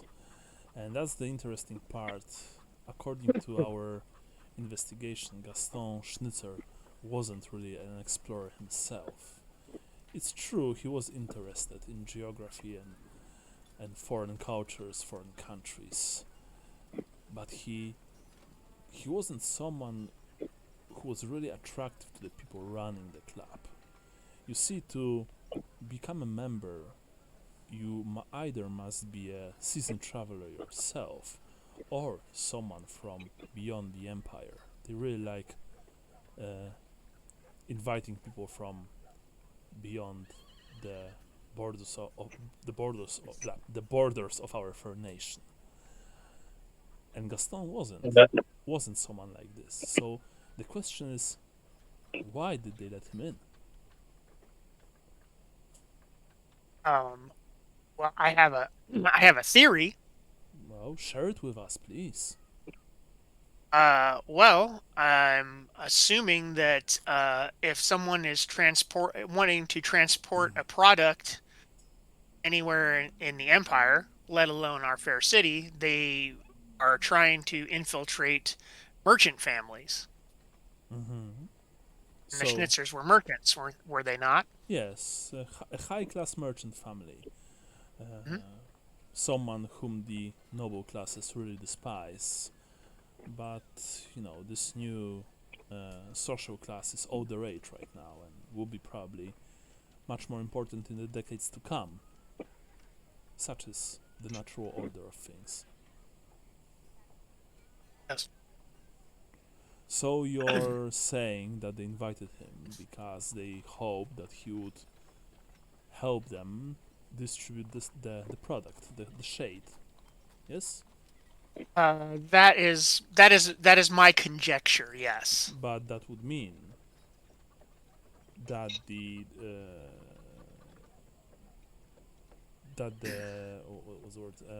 The management of Golden Triangle is in the whole operation, like takes part in this whole operation.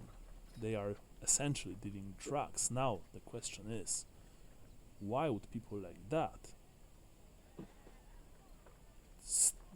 like, why people like that would decide to partake in the drug trafficking operation?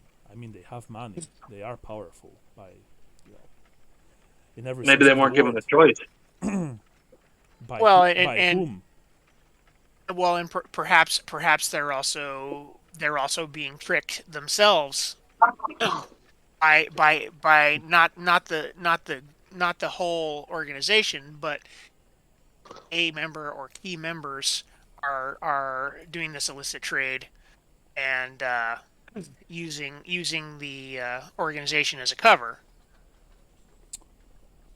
I see. or as a way to infiltrate our nobility and undermine our glorious empire and its traditions.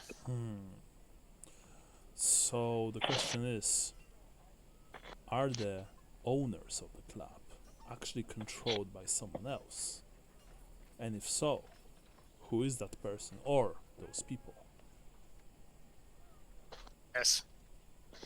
Yes. What? Yes. The Are people that you? attacked me were certainly controlled by somebody else to put their own.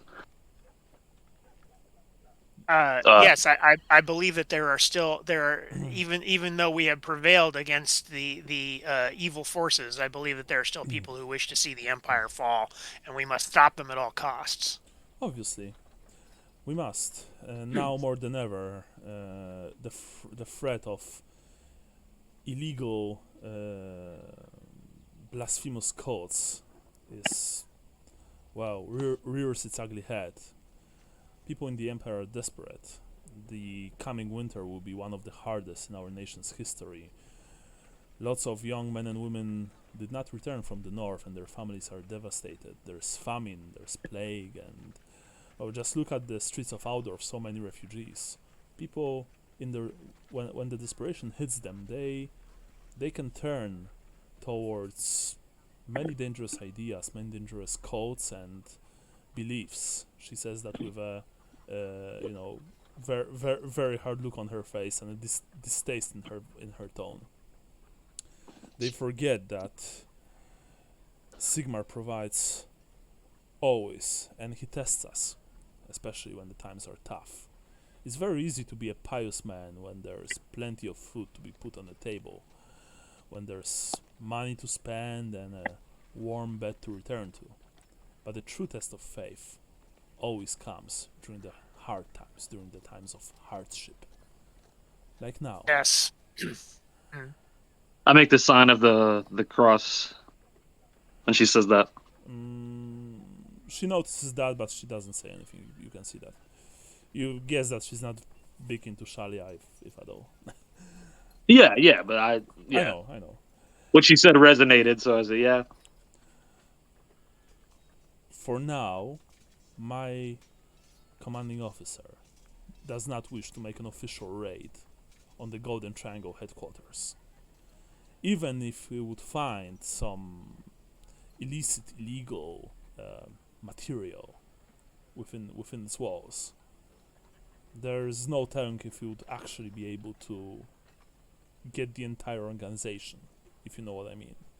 We're not even Yes, sure. that's very wise. Yes, we're not even We sure. want to cut the head off the snake. Exactly. Well, actually, it's more like a mythical hydra from the ancient Tilean myth. You know, you cut off one head and two more take its place. Unless you Well, actually, it's like the mythical manticore. You cut off the scorpion tail and it gets more wings and. and shit. Yeah, and then just to, rise away and into the sunset. Yeah, whatever. No, but she says, unless you apply fire, of course. Fire cleanses everything. But no, we want to make sure that this is contained to the Golden Triangle itself. They have more cells in Altdorf, or maybe even in other cities of the Empire or beyond. We must learn of that. That's why I hope for the sake of us all, that your friends will find something useful inside, and that you will share it with us. As I said before, there will be a reward for you if you make this right. But make no mistake, and you can sense that her tone gets threatening. If we, me or my master or any of the Templars of Sigmar, even for a second think that you are part of this whole thing, the pyre will be a mercy. Do I make myself clear? Yes, absolutely clear. Very well.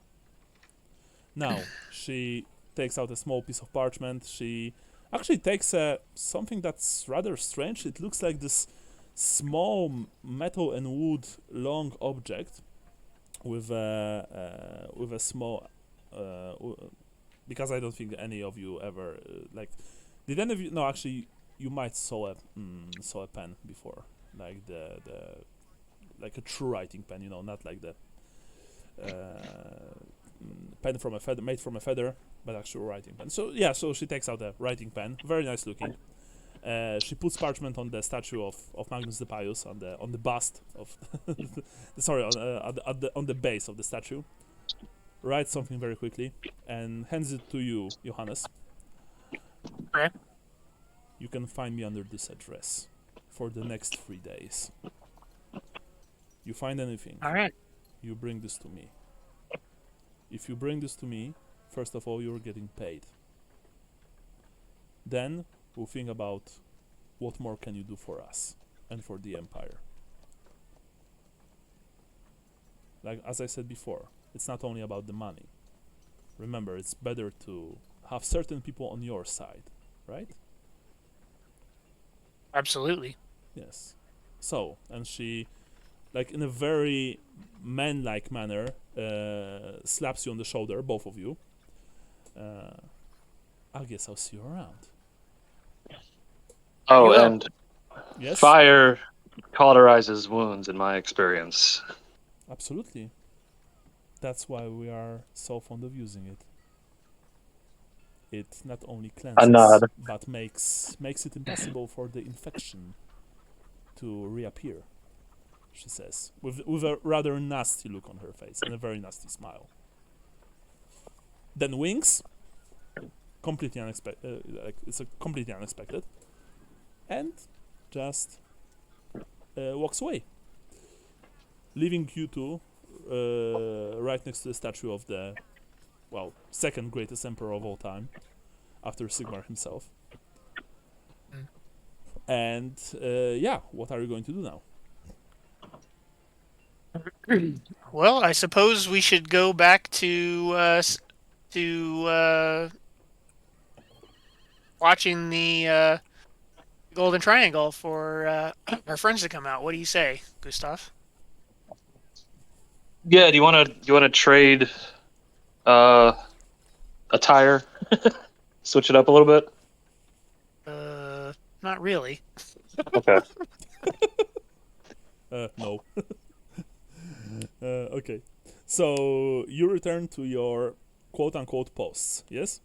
And you're just observing the place.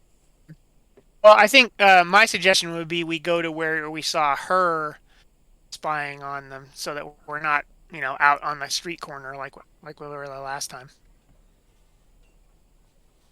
So you mean Okay. the alley with the Yeah, the alleyway. with the wooden crates and boxes behind which the girl knelt? Yes. Mhm. Sure. Yeah. Mhm. Yeah. Remember, as I said before, this is a very nice neighborhood. So the side alleys and the back alleys, they're really not like your usual back alleys of Altdorf. They are like smaller side streets, cobbled, well maintained. You can still hide in them, but it's not very easy. But yeah, you go to the side alley. You can see the stack of of wooden crates. And as you approach it, you do indeed have a rather good view at the front elevation, front side of the Golden Triangle Club building. From here, you can really only see the guards, the main entrance, the main gate, as well as the small, booth built into the wall, like visitors' booth, That said, you don't see anything suspicious per se. Tell me, do you just want to stay here and watch, or do you actually want to remain hidden or try to remain hidden? I personally would like to try to remain hidden. Okay. Yeah, me too. So you can roll concealment plus 20%, I would say. Okay. If this would be any other place in Altdorf, it would probably be plus 30, but as I described before, I think Gustav passed. Oh, Damn! Johannes is a ninja. Yeah. I would have to use a luck. What again? Yeah, Come you again, have to Brian? roll Sorry? on half. Yeah, I'm rolling on half because I don't have it. Oh, okay. So in that, but plus 30. So Oh, plus 30? yeah. Sorry, plus 20. Plus 20. Okay. No, plus 20. Plus 20. Plus My 20. bad. Plus 20. My agility is 48. So 24 plus 20. No, that still doesn't pass. Okay. I'll use a luck. You want to lose the luck? All right. Reroll. Oh, fuck. All right. Well, that's not a botch, but Okay. let me put it that way. You think you are hidden. Okay. Yeah. I mean, you do your best to remain hidden. Let me put it that way. Johannes, you simply you almost melted with the wall and the boxes. Yeah. I hate having to sneak around like this, but I guess they say you can take the kid out of the dead canal, but you can't take the dead canal out of the kid, right? That's Talk to me. these are some wise words. words to live by. All right. Meanwhile, Lambert and Gaston, you're being taken upstairs by your gracious host, Everard. And actually, at some point, as you entered once again the main hall and you go up the stairs, you've noticed that two guards joined you. They walk maybe 2 meters behind you. Not servants, actual armed guards. Of course, they are. Their swords are sheathed, but they are walking behind you and just watching your backs. Are you saying anything, or you're just ignoring that? No, I'm fine. I'm sure the rules of not having a weapon here are just for the people that are patronizing this place, not the actual ownership of the club and the staff that run it. They probably need armed security. Mm-hmm. Gaston? I guess out of a fear of theft or some shit. Probably, yeah. Yeah, I mean, it seems like they're just there for Everard. Yeah. So you go to the first floor, and Everard gives you a tour. Like I'm not, of course, going to describe every single thing that you see, and he keeps talking and talking and talking. There are many. Truth be told, there are many wondrous things here. Pottery from the Far Cafe,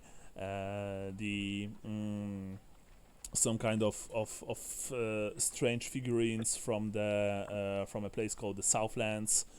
Supposedly, it's completely, it's almost completely unexplored. It lies even further south than the Araby. But there are also, like pieces of armor and weapons, as well as pottery from much closer lands, much more, familiar lands like Tylea, Kislev, Stauia, stuff like that.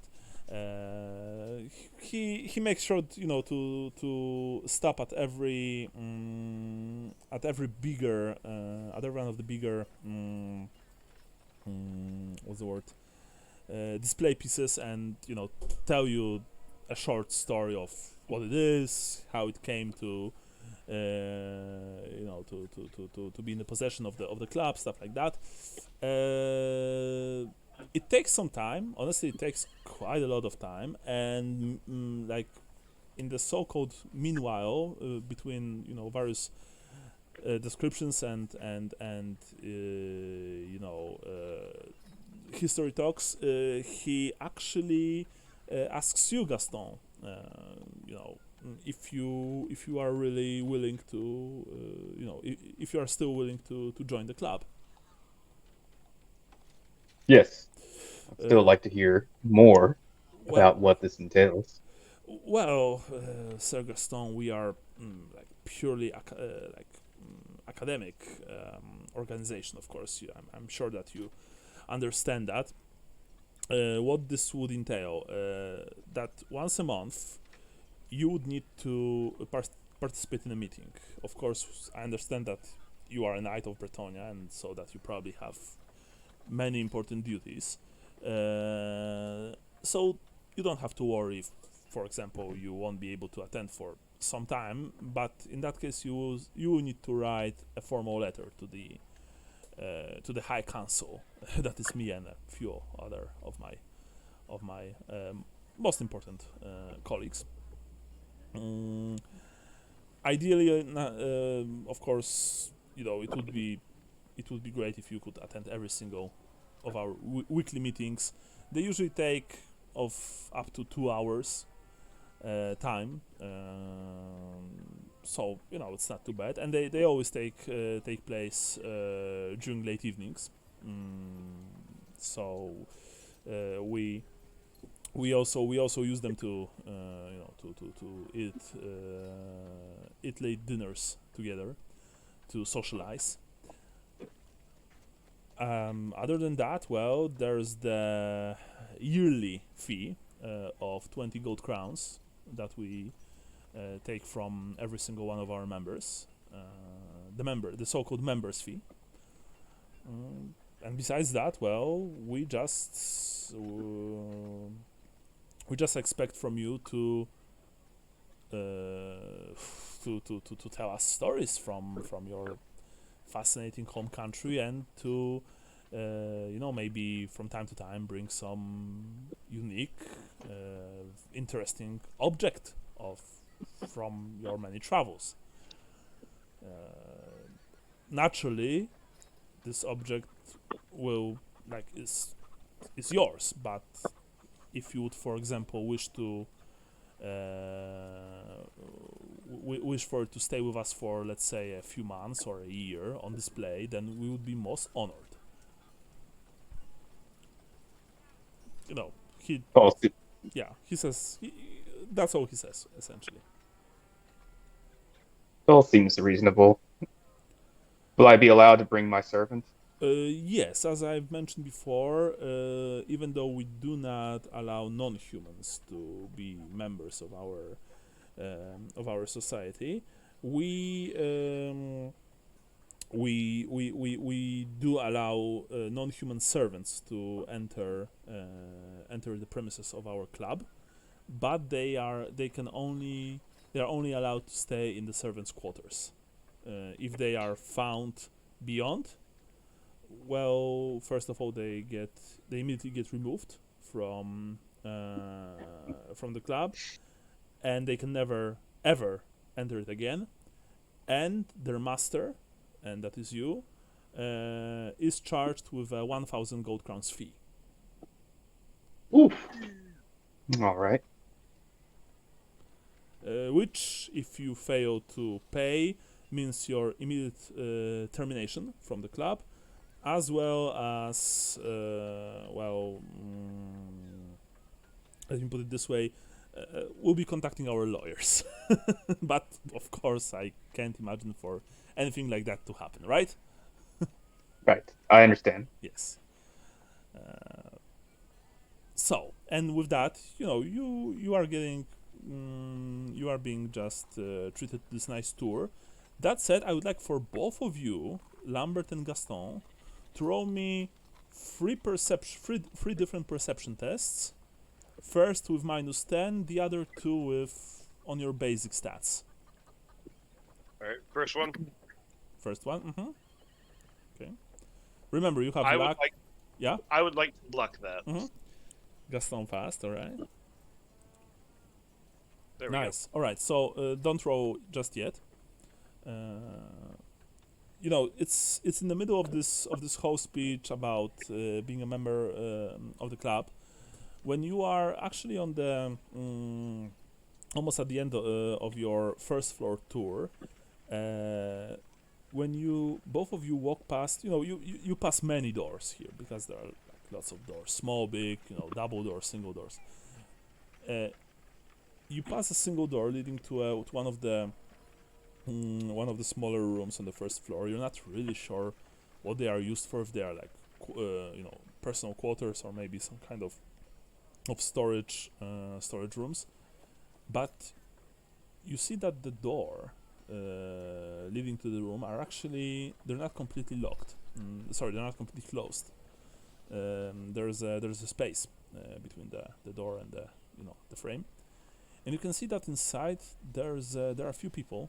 You're just passing this room, so you only see it for a split second, but you see a few people standing over a table in this rather gloomy room because the drapes have been, the window has been covered in drapes.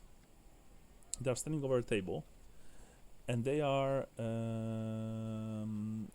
discussing something, looking at the papers which have been placed on the table. And on the wall above the table, there's a map of Altdorf. And on that map, there are, the map is quite detailed. Even from here you can see that, especially you, Lambert. I mean, you have night vision, so you see slightly better than Gaston what's inside. There are 3 points marked with some kind of red chalk, some or something like maybe with some kind of red paint. You're not sure. Given what you saw, one of them is probably the club itself. The other 2, one of them is located to the north of the city, near the walls on the opposite end, and the other to the east, in the eastern quarter, the so-called poor quarter. What do I need to roll to try and commit what I just saw to memory? You want to just remember it really well, yes? Yeah. Well, alright, first of all, even if you roll really well, just let me tell you that this is a Renaissance era map in a gloomy room. Okay. Yeah, you will recall the general location of those circles, but without actually approaching the map and looking at it very closely, you won't be able to to remember the exact precise locations that the circles are covering. That Gotcha. said, you can roll intelligence, just basic intelligence, and let's see how well you do this. Gaston, if you want to do this as well, please. If not, of course. Nice. That's 36, 46. That's 2 full successes. Gaston, I think you failed. I don't think you even have that much intelligence, to be completely honest. Yeah, you have intelligence of 33. That said, Lambert, you have 2 full successes, so you remember where those circles have been placed rather well. Gotcha. All 3 are very near the walls of the city, because remember, the Golden Triangle is very close to the wall, to the actual city walls. So you did just that, and then you move on. Now it's time for the second test. Nah, I'm not looking. Yeah. Okay. And Gaston? Nope. Okay. And now time for the third test. Yeah. Remember, if you guys want to spend luck, you can of course you of course can do that. These are separate tests, so. Because just so you know, you spend luck, Lambert, or is that? Boom. No, I didn't. This is for that third test. Third test. Gaston, same with you, yes? Boom and boom, baby. Andrew? Yeah, that's just Okay. my third test. Just so you know, Andrew, you can only spend a single luck for any test. You can't use like 2 luck points to reroll a single test. You can only use 1. All right. Okay. So it's when you actually reach the second floor, and the second floor is very close to the roof, so like the the corridors are slightly like crampier here, especially since of course the like the roof is built in such a way that actually, Gaston, you sometimes need to duck your head not to hit any roof beams. Here there are mostly suits of armor and weapons hanging on the walls. Both, most of them looking suitably old worldish, but there are also quite a few rather unique ones, especially when it comes to weaponry. Curved Kislevite scimitars, very narrow, long Tilean daggers. And beautifully made, but also you think rather impractical Arabian helmets, which look like they are also meant to be to provide some kind of protection from the oppressive southern heat. Like they're actually made with cloth, not only with metal and wood. Anyway, here, because you know that Everard, brings you ever closer, ever closer to this elven artifact that he was talking about before.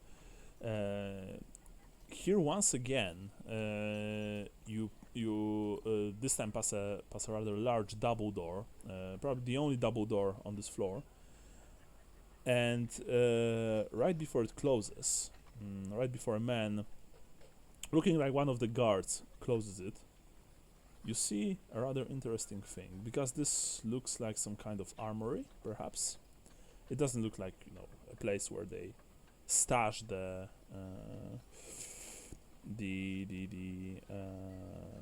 prices, artifacts from various parts of the world. You can see weapon racks there, you can see armor racks, stuff like that. There are even like few barrels of gunpowder there, perhaps, which not only is it perhaps rather strange, because this armor is very well like stacked, but Lambert, you swore that you saw a very familiar looking knife there, hanging on one wall. I would like to. Oh, okay. Sorry? Yeah, go ahead. And Go ahead. Gaston, you think that because there are like 4 men inside, including the one who's closing the door right in your face as you are walking past it. But you see, Gaston, that one of the men inside, his he actually like removes pieces of armor from his body, and he was just in the process of putting away a mask on a large table in the middle of the room. The mask is completely made, you think, from some kind of shining silvery metal. Now, Lambert. All right, this is all in a separate room that we were passing by. Yeah. Gotcha. The rooms, by the way, they are not numbered or named. They are not labeled. Yeah. That said, every single one of the doors leading to all of the rooms, they look sturdy. They look well made. They're in the whole place is in very good condition and state. It's clear that they spend a lot of money to just make this place not to turn this place into a dump. Mulling over my head if I could possibly do things that I want, but I'm like, with the time that we have and with the 2 armed guards behind me, I don't think I could. I really don't think I could get away with it. Yeah, but by the way, so far you've also noticed, both of you, one thing. There are a lot of guards here. Lots of guards. At least you've counted, by now, you've counted maybe less than 20. Which for a place like that is quite a lot. And I mean less than 20 inside, not counting those outside, not counting those at the gates and those at the patrolling the grounds of the club itself. As we're passing by the case of Arabian swords, I just pipe up, Everett. Oh yes, he was actually just talking about a small small round stone taken at this according to him from the Isle of Albion to the west of the Old World. Yes, Master Cherry. I apologize for the interruption. I appreciate all that you've shown us so far. I just have a curiosity, if you could possibly assuage it. I can understand the outside security. This is very exclusive, and even some minimal inside security to prevent whatever might happen in here. But you seem to have a lot of guards in this building. Has there been a threat made against the club? Oh, he says no. I mean, I think that's rather obvious why there are so many guards employed by our fair establishment. Well, look around, and he makes the gesture with the hands, like encompassing the entire place. This place is a priceless museum. There are so many unique and priceless artifacts here, items from other lands, lots of gold, lots of jewelry. Let me tell you, we don't have enough guards. I mean, I was actually talking to the High Council 2 nights ago and asking them if it would be possible to hire at least 20 more, but for now we don't really have the funds to do that. Is it something that you have on display that is I don't want to label you as paranoid, but it just seems to me that you already make it quite an ordeal to even visit the club as a member. It just seems weird. Wow. To have this many guards patrolling the inside. I can understand a certain amount of security, sure, to keep the exhibit safe, to keep any disagreements from getting out of hand. And on the outside, that makes sense. You do not want thieves and burglars and perhaps a rival club from gaining entry. The last time I saw this much steel moving through the halls was when we visited the Temple of Sigmar. Oh, wow. He laughs, not unkindly, but without any rolls, both of you can sense that this laugh is perhaps slightly forced. Well, good sir, every single item on this floor alone would be worth a fortune to a crafty thief. And there are, and those are the items that we have on quote-unquote public display. Many of the side rooms that we've passed, they hold items under lock and key within hardened glass cabinets. That could probably be an envy of the Emperor himself, or Grand Theogonist, or any noble lord of Reichland. Those are items that have been collected by our fair members over the course of more than 2 centuries. It's no wonder why there are so many guards and why we are, so, as you eloquently said, paranoid about their safety. Not to mention safety about safety of our members, of course. Of course, it's leaving a little bit of an itch. Master, are you going to be safe here? This seems. Sir, you inquire. I inquired before about the guards, and you assuaged me by saying that you had sought out getting more of them. But you lack the funds. This place is practically brimming with gold. You have gilding on some of your furniture.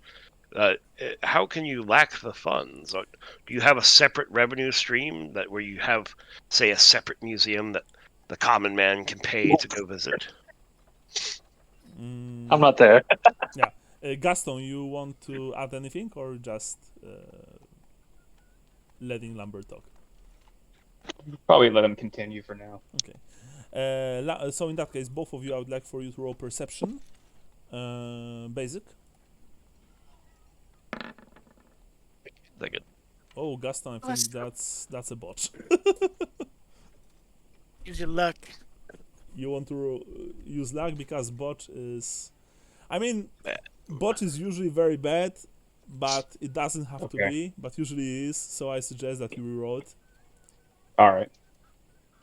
Nice, and that's... Hey! if you'll be playing 4th edition, that would be the hard success. Both of you can see very clearly that Everard is getting very annoyed with your questions, Lambert, but he's trying not to show it. But you can also see, or rather you can feel, especially you, Gaston, the 2 guards behind you tensing a lot. Lambert, I think that's enough questions. Like they're not reaching for their weapons, but Gaston, you are a trained fighter. You are trained knight, trained killer.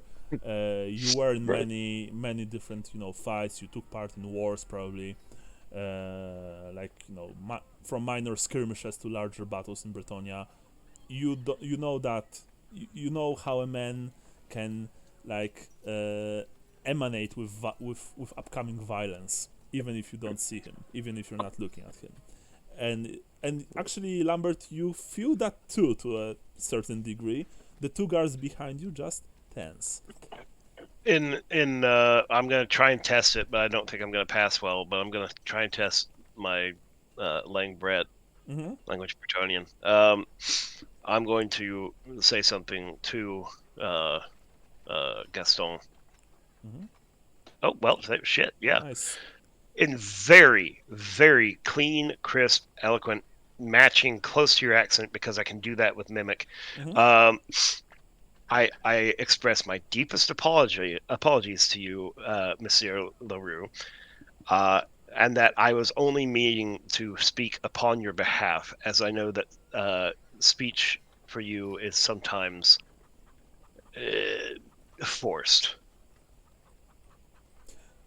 Yeah, and that this whole situation seems suspicious. Mm-hmm. Yeah. You're saying this in Bretonian to him, yes? Yes. All right. Yeah, Everard just, looks at you. He mainly looks at you, Lambert. He doesn't really look at Gaston. He says, well, Master, cherry heart. And he actually switches to Bretonian. Oops. Oh, I know. He's saying, I'm sure that you are aware that of the so-called of the taxes that we have to pay for this place, especially in this part of the city, especially right now after the war, when everything is much more expensive. I'm sure that you are aware that those men that we employ as guards, including the two at your backs, they're not your common cutthroat street scum. Those are trained mercenaries, veterans of many wars within the Empire and beyond. I'm sure that you are aware that the food, the drinks that we offer to our members, they also cost a lot. We're not serving slop here. Yes, we spend a lot of money just to run this place, and that's why we, at least for now, sadly, don't have funds to hire more guards, even though I personally think that we really should, because security and safety of our members and of the many priceless items that we have within our walls is of utmost importance to us. I bow deeply, putting my left hand up as I bow, and my right hand close to my chest and crossing my fingers. Mhm. I say, I seem to have stepped on toes. I am sorry for the questions. No. If it would please, you, Everett, I can retire to a separate section of the house with the escort of a guard or the direction of a guard, so that my master may speak for himself. As I'm sure there are matters that he, being a possible new member to the club, would like to keep from a mouth as open as mine. With that, Everett looks at you, Gaston, and he says, well, it's rather a question to your master, in fact. I was going to roll persuasion. Oh, okay. Or I guess that would be fellowship. Is it fellowship? Yeah. Yeah, it'd just be fellowship and Yeah. charm. Yeah. Alright, yeah, we'll do that. Nice. All right. Well, in that case, he looks at you, Gaston, and he says, well, I personally think that perhaps this is a good idea. Her Eberhard, sorry, Eberhard, her Gaston, sorry, Sir Gaston, not her, blah blah. Sir Gaston, perhaps we should conclude this meeting just between the two of us. What do you say? That sounds good. Very well. Adalbert, he snaps his fingers, and one of the guards behind you steps forward. Please be so kind and take her cherry heart to the servants' quarters. Offer him something to drink and perhaps to eat, and this won't take long. We just have a few more rooms to cover. Of course, her Harstein, says the guard, and he addresses you, Lambert. Please follow me, sir. As we walk, what was this guy's name again? Adalbert. Adalbert. I would say, Adalbert, that's a fine name. I know some jokes, Adalbert. Would you like to hear them? No, I would really not. Well, I need to rehearse anyways, so I will say them as we go. And that's what's gonna happen as we're walking. Okay. I've typed his name in the chat, Adalbert. All right. Yeah, and you're just telling jokes as Adalbert takes you to the servants' quarters. Johannes and Gustav, I presume you're just still observing the place, yes? Yeah, that was my intent, is just to watch until they come back out, or until we decide that we have to break in and bust them out. All right.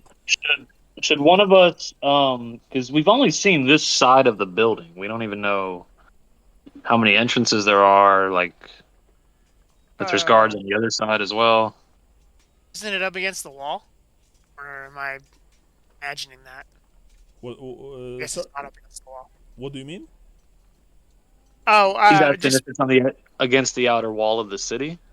Yeah, no, that's- no, it's not that close. It's like you can Okay. see clearly the outer the city wall from here, but the building itself does not hug the wall per se. So is it like a block that I could walk around? Yeah, of course. Just like in the case of this of the merchant whom you treated to the nice horse head, or was it ram's head or cow's head? I don't remember. I believe it was a sheep's head. Sheep's head, yeah, sorry, sheep's head. The buildings here are, villas and mansions, usually completely covered, surrounded by high walls, with like natural lanes created between said mansions, said walls. So yes, you can circle around it, no problem. Okay, I think I'm gonna walk around the building. The long way, going back to the alleyway we came. Mm-hmm. So I have to walk an extra block. And I'm gonna tell Johannes if I'm not back in 10 minutes, Mm-hmm. right, to meet me at the statue of Magnus the Pious later. Okay. And if I'm not there, something happened. Got it. Obviously. Got it. All I'll right. give away my spot. All right. In that case, Gustav, you head out. You leave the alley and you go the longer route. Yes. Yeah. Mm-hmm. Sure. I'm walking like somebody that left the bar, not drunk, but after a good night, and they're just having a nice introspective walk home. Okay. Just looking at the building. Sure. You're wearing normal clothes, better clothes. Please I remind think me. they're fine quality. Okay. I got these from the stallers. They gave us a set of best quality clothes. True. Mm-hmm. Okay. So I'm not dressed like the usual Chilean stuff right now. Yeah, sure. Of course, in that case, you're making your way, you're making the longer way around. Even when you were still sitting in the alley with Johannes, you saw maybe like one patrol passing you by, but fortunately they didn't notice you hiding in the alley in the side street. Now there are quite a few. Of course, you pass quite a few people. All of them look well. They look local, which means that they look well fed. They are very well dressed. Some of them have bodyguards, armed bodyguards, of course. You even pass, a single foreman patrol of the city watch in red and blue of Altdorf. The leading corporal, perhaps, or maybe a sergeant, gives you a slightly suspicious look, but they don't stop you or ask you or anything. You eventually you go behind the house, yes, around the house. Yeah, I basically want to see if there's any other entrances, if there's anything of note, Okay. like if there's bars on the lower windows or what. Roll me perception test, plus 10% given your background and knowledge and stuff like that. I'm gonna use a second look. Yeah, that's probably a good idea. Nice. Okay, that's better. There you go. You almost. I have one luck left after that. Yeah, you almost went crashed into another guard patrol, and you've just managed to hide behind a large tree, on the sidewalk, because the lanes here, the streets here are so wide and big that that there are just nice large trees, decorating the sidewalks, and you manage to avoid the attention of the guards, and probably it's for the best, because you saw that this particular patrol looks like they look like they're looking for any reason to just question some poor unfortunate people who do not belong here. That said, you continue and you noticed interesting thing perhaps, which is quite normal. Most of residences here that you're passing by, they usually have smaller door, like smaller gates even, built into the back walls. They are mostly for servants, for people bringing food, stuff like that. It's completely normal thing, even in Marienburg, in the districts which have larger residences. This is a completely normal thing to witness. But when you approach the Golden Triangle Club, you see that there are no side or back entrances built into the walls. Not only that, but the walls covering the club are much higher, and they are covered in long iron spikes. You can see that clearly from when you get close to them, as well as broken pieces of colorful stained glass, meaning that getting over the wall, even for a trained thief, one armed with rope and hook, would be very, very challenging.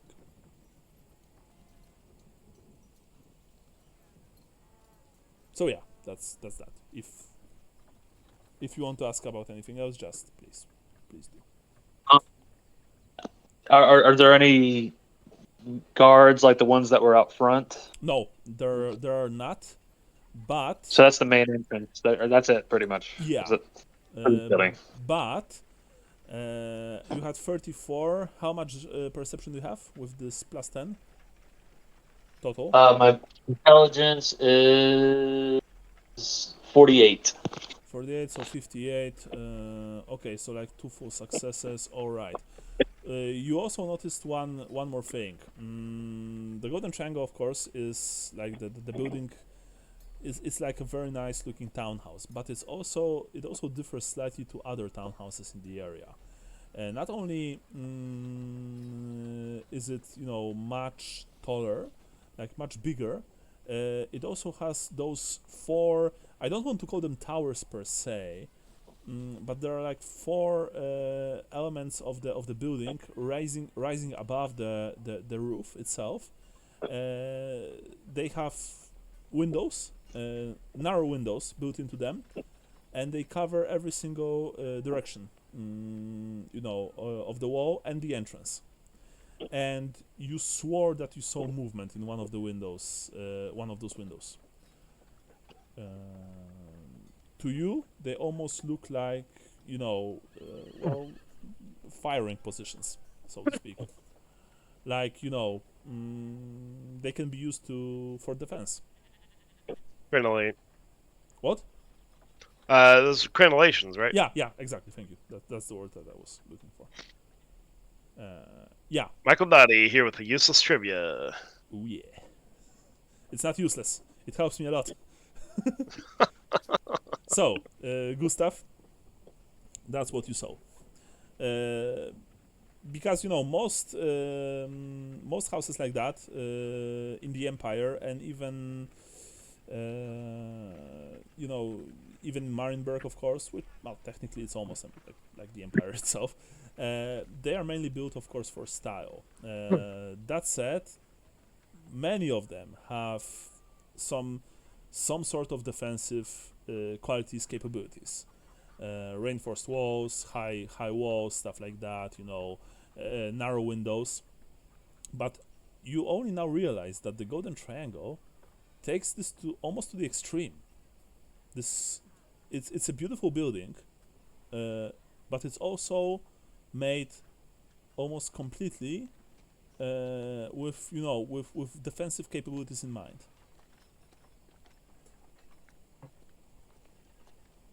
You do anything else, Brian? I don't think so. I'm gonna start working my way back to the alleyway where Johannes was. Of course. Yeah, Lambert. Meanwhile, you've been taken to the servants' quarters. You've been given, a large, very nice-looking mug of light ale by a friendly-looking cook. That said, you are also being watched by the guard, Adalbert. I understand. Yeah, and you can see. Lambert was bad.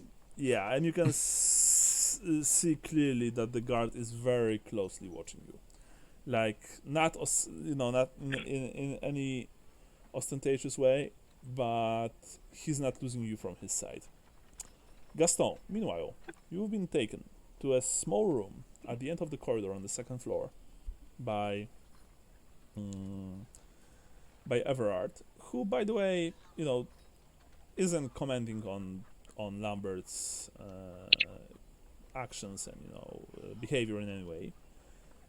He's still more than happy to give you a tour, to be giving you a tour. In the room, as he opens it and lets you in first, then goes enters behind you, and finally the guard also joins you in the room. You can see that there is only a single item here. There is a wooden pedestal covered in glass at the top, and under the glass, on a small stand, there is a dark item, a large. You think for a second maybe it's some kind of a shield, a small shield, like a buckler perhaps, or a heraldic device, commonly used both in the Empire and Bretonia. But then you realize that it's not, that it's actually organic. It's a scale, you realize, and it's large. And Everard says with, clear pride in his voice, "Here it is, our most treasured artifact to date. This is a scale, a true scale, taken from a real, living black dragon. It's been given to us by a non-human," he says with a slight chuckle. Of course, not a member, as I mentioned quite a few times. We don't allow non-humans to become members, but he's a friend. And given the fact that he knows few of our esteemed brotherhood, sisterhood, because we also allow women,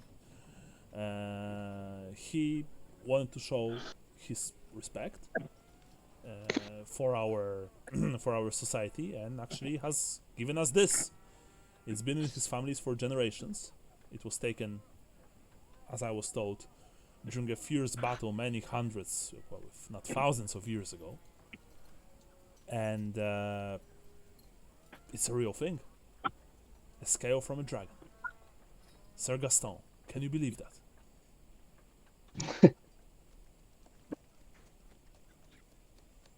This is what you've. Mhm. This is your most prized possession. Of course. Scale from a dragon. Well, yes, I mean, dragons are extremely rare. You know that there are. Our scholars are saying that there are almost no dragons left in the old world. The ones that are sleeping deep under the mountains, to the southwest and east. And this is not just any scale. It's been taken from during a conflict between the elder races. Like, this is priceless. You can't even imagine what would so many people in Altdorf and beyond do just to look at this. And well, here you are. You have the honor to be one of the very privileged few people to lay eyes on this possession of ours, and soon yours, because once you become a member, you will also be able to witness this anytime you wish. He says. Interesting. When you say that, There has been talk of dragon treasure near Dragon Falls in Carson, oh, but I have not seen any dragon scales. oh, well, interesting. I mean, and Everard looks at you. If by any chance you would be able to, I'm sure that a knight as mighty as you wouldn't have any problems facing off against one of those drakes of legends. Of course not. Of course not. If by any chance you would be able to bring us a memento from a battle of epic proportions, such as a dragon duel, I mean, I would make you the leader of Golden Triangle myself. You could take my place. I mean, I'll tell you what. If I find anything at Dragon Falls, I'll let you know. I'm so glad. I'm so glad, Sir Gaston. He says, and you can see that he's almost salivating. You know, when you say that, because for a few seconds, when you said that this is your biggest treasure, he almost looked hurt. You know, but now he's like just looking at you with those wide eyes. Well, look, in that case, we can. You can tell me all about the Dragon Falls as we make our way downstairs, and once you visit us in 2 days during our weekly meeting, we can introduce you to the other members, and make you an official member of the Golden Triangle Club. What do you say? It all sounds like a plan to me. Excellent, Sir Gaston, excellent. Well, in that case, please follow me, and please tell me all about the Dragon Falls, he says. And he leaves you out of the room, and you head downstairs, and you're telling him? Okay. So it's a waterfall Yes. around, and it's believed that a dragon lived there long ago and left a treasure. Oh. But as of lately, some people think that there might be a necromancer there. A necromancer? He says, and he makes a sign of the comet over his chest. You don't say. Oh, those vile magical scum, magic wielding scum. We actually don't allow magicians to become members of our society. I don't know. I don't know if I told you this before. I completely understand that. Yes. I mean, no magicians. Priests, of course, but I mean, there was in the 200 years of our club existing. Actually, there was not a single priest who decided to become a member, but no, magicians, they will never become one of us. Anyway, please continue. Tell me Well, we had sent some shepherds there to actually investigate, but they have not come back. Oh, I see. And so I presume that after that your knights, yes, they rode to investigate themselves. Yes, that will be our next step. We'll have to figure it out. What's going on there? Oh, I see. Fascinating. It's fascinating. Truly fascinating. Well, I can't wait for you to describe the undoubtedly many treasures that are probably to be found in the under the Dragon's Falls, and maybe even the dragon itself. Yes. Exactly. Who knows? Maybe I'll be able to bring back a dragon skull. Oh, by the gods, you would become our most valuable member, he says, and he practically fanboys over you right now. So yeah, I can't really RP this that well, but it's like he wants to kiss you or something. Like, oh, you only have one dragon scale? Yeah. Here's a head. Here are some wings. Yeah, and I mean, once you reach the bottom floor, he sends the remaining guard, to fetch Lambert. And right before the door leading outside, he shakes your hand, Gaston. I mean, he offers, to shake your hand. Shake it back. Yeah, and he says, very well. In that case, in 2 days from now, the meeting will take place. It's during, and well, essentially he says that it's like 7 p.m. 7th bell after noon, after the noon one. Please arrive on time. Of course, you can arrive with your servant here, and he points at Lambert. But as I mentioned before, your servant will be relegated to only the servant's quarters. I'm sure that's understandable and reasonable. And That'll be fine. we'll make a true member of you when you arrive. He smiles broadly. As for now, I look forward to it. yes, me as well. I can tell you, me as well. Not to mention that you people there will be dying to hear about your tales from Bretonia. Not to mention, of course, the Dragon Falls, mainly the Dragon Falls. I bid you farewell, Sir Gaston. He shakes your hand once again, and you, her cherry heart, I will see you as well. He says, but Lambert and Gaston, without even rowing, you can see that when he addresses you, Lambert, like he's still smiling, but it's slightly forced. I show him an obviously forced smile. Mm-hmm. And with that, I was gonna say, are we gonna get our weapons and stuff? Yes, at the gate, of course. Okay. Adalbert, he says to the other guard who returned with Lambert, please escort our fair guests to the gate and make sure that they will return, that they will be given back all of their gear. Of course, Master Harstein, says the guard. He nods to him, and then he nods to both of you. Please follow me. And Johannes, you see, from your position in the alley, you're hidden very well behind the crates. You see a movement in the main courtyard of the club, and you spot Sir Gaston and Lambert being escorted to the main gate by 2 guards, actually. Sorry, one guard, not 2, 1. When they approach the small side guard booth, so to speak, built into the wall, it takes a few seconds, but then the door opens, and they emerge on the other side, on the street. Gaston has his sword at his hip, and Lambert has, his dagger, I presume. His dagger and his frying pan and his sling. And his sling. The door behind them closes.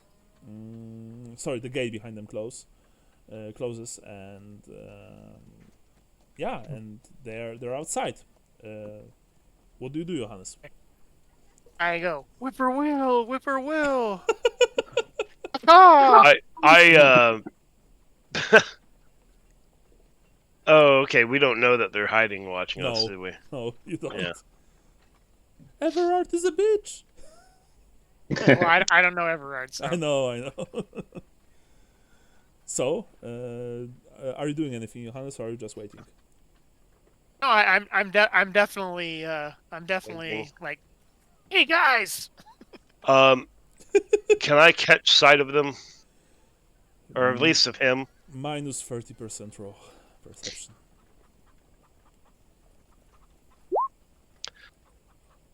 That'll do it. Yeah, That will do it. Yeah, that's that's a thing. Actually, sorry. One thing. Sean, tell me, how many successes did you have on your stealth roll when hiding? Because you rolled 4. Oh.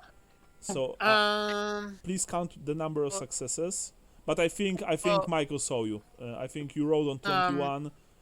Yeah, 21. Yeah. So that would be 1 or 2 successes. I don't. It works in tens. Yeah, 4, Is that how it's 14. So like 2 successes, and you have I think 3, Michael, if not more. So Lambert, you know you scan the surroundings and you see that in this like side street, behind a stack of old crates, there's a very familiar looking face of Johannes, who's just, and honestly, he makes a good job. He peeks over the crates. Most people would not be able to spot him. You did. Got it. I don't want to make a big like show of this. I'm trying to. I don't have thieves' tongue or thief language. secret signs? Yeah. But I do. I guess I want to perform that. Hey, don't. Like I'm talking to Gaston, but hey, don't come near us. We'll meet back at the wand. Just because I don't know if we're still being watched. You're saying that to Gaston, yes? Yes. Gaston? Would it be wise for us to separate when they're looking at us leaving? Not us. And I while still talking to Gaston, am making big sweeping hand gestures and pointing directly at those two, Johannes and Gaston, and just saying, Only one. you know, You only saw Johannes. oh, okay, yeah, Johannes, pointing directly at Johannes and just being like, oh, and just back, and like, I shout out the wand, hoping he hears me. Do I need to roll a perception? Yeah, you do. Okay. Fuck me. I'm using a luck on that. Good. Thank God you got one. Oh, Bam! nice. First luck of the day. Good save. Yeah, good save. Yeah, you hear what they're saying, Johannes, essentially, yes. Yeah. You do. Yeah, because otherwise I would have been like, "What? Did you get any information?" Hey, guys, I am not here. I am not here. Anyway. Yeah, you hear Okay. you hear what they're saying very well, without any problems. Yeah. Okay.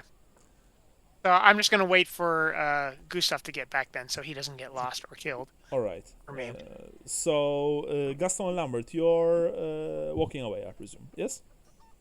Yeah. Okay. Gustav, you return. Honestly, you return like maybe a minute or two after the guys emerge from the mansion, from the club. Johannes, you hear a movement behind you. You take a glance over your shoulder and you see that Gustav is walking into the side alley.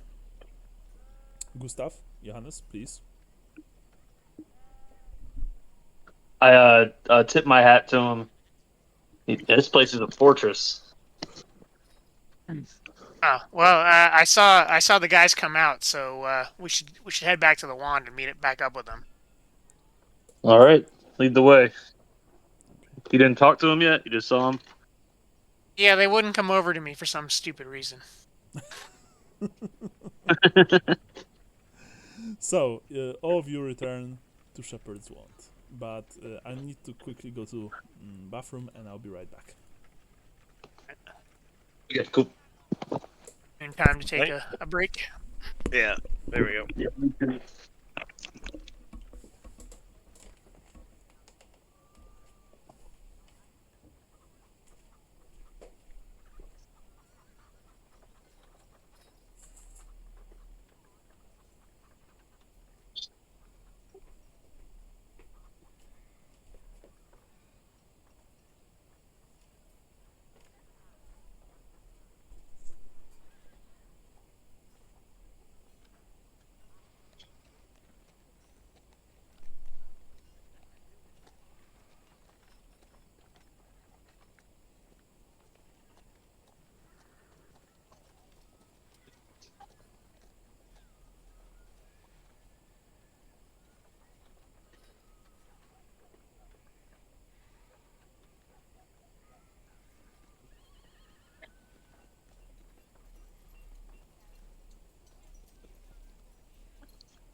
forget.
Hello. Ew. So I lucked out on a eBay auction, Yeah. and your boy will soon have a Titan. Oh, nice. Yeah, a Revenant Titan, the smaller of the Sweet. Eldar Titans, but it's still like Huh? 14 inches tall. Yeah, Jesus. I wouldn't mind having a Phantom, but I'm not gonna get one. Yeah. They're like 3.5 feet tall. I'm all right. Yeah. That's taller than my son. Get get it in fine cast. God. I think I only have one fine cast model, and Yeah. I didn't like it. It was a pain in the ass to paint. It was No, a Pinecast is Festus fucking terrible. Festus the Leech Lord is what I have in fine cast. And My first squad of Striking Scorpions is Finecast. Oh, and my Spirit Seer. It's like all the worst qualities of metal and resin. The worst. Well, it was like it's the worst, most like brittle / porous Mhm. resin. So Mhm. paint hardly goes on it well. But also they were using the old metal molds that were Yeah. just destroyed after so many castings Yeah. to cast this resin. So you're getting Yeah. really fine detail of how bad the molds are. Yeah. Well, and I also just noticed how it's like what? It's like, wow, this is the bendiest resin I've ever seen. Yeah, it does not hold up well. Yeah, it's really flimsy. Yeah. Oh, So, man. But yeah, lucked out on that. word. I only paid $115. Oh, that's good. Yeah. Are Honestly. you guys talking about the old world stuff? No, he's No, talking I about he got got a a bid. I actually ordered the Bretonians though. I broke down and did Yeah, it I still for the have old world. my green skins, so that's what we're probably gonna play is some You guys Bretonian inspired green me. skins. I bought the Bretonians. I'm gonna say I have a shit ton of like third edition models, so I'm good. Same. Like I don't have any. a old bunch of my stuff. green skins are from 3rd and 4th edition. Yeah. My giant specifically is from 4th edition. Mm. The old, and it's the fatter one, not the skinny ass little boy. but the fatter one. But he's still made of pewter, so it's just like a pound of pewter. Yeah. So I didn't realize this, but they like most of the old world stuff. It's like the old stuff. They didn't. It's not new sculpts and stuff. You know what I mean? Right.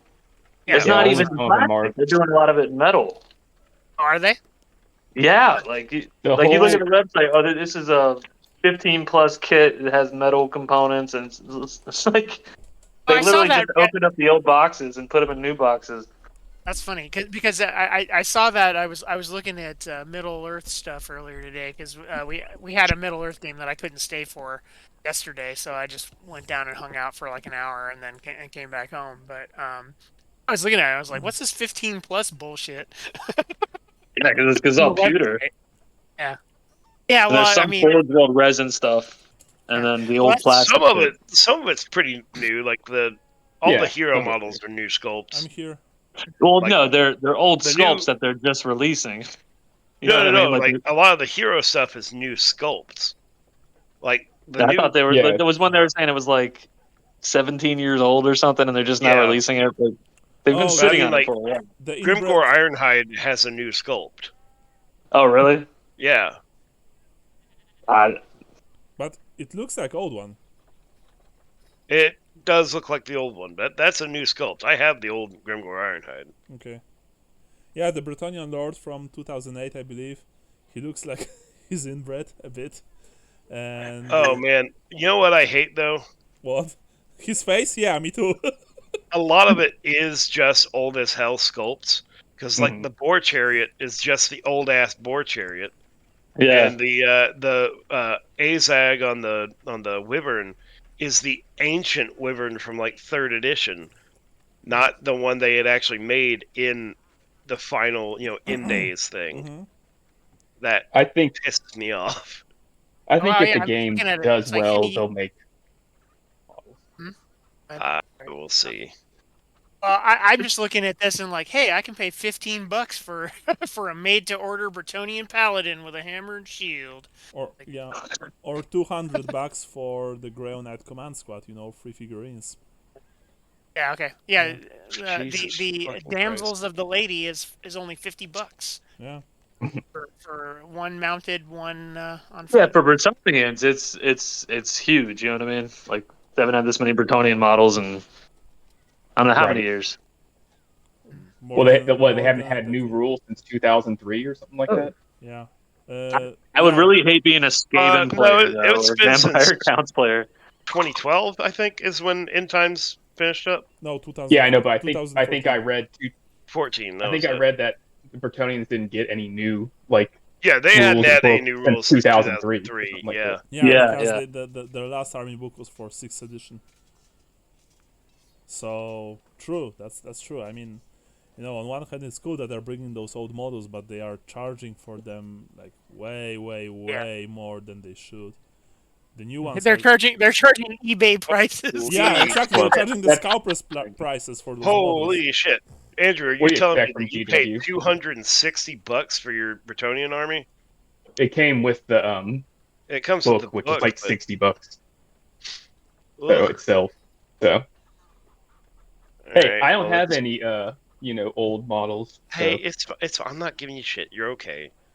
I'm gonna proxy a lot of stuff though. Proxy 12 Wars nights. makes a bunch of stuff.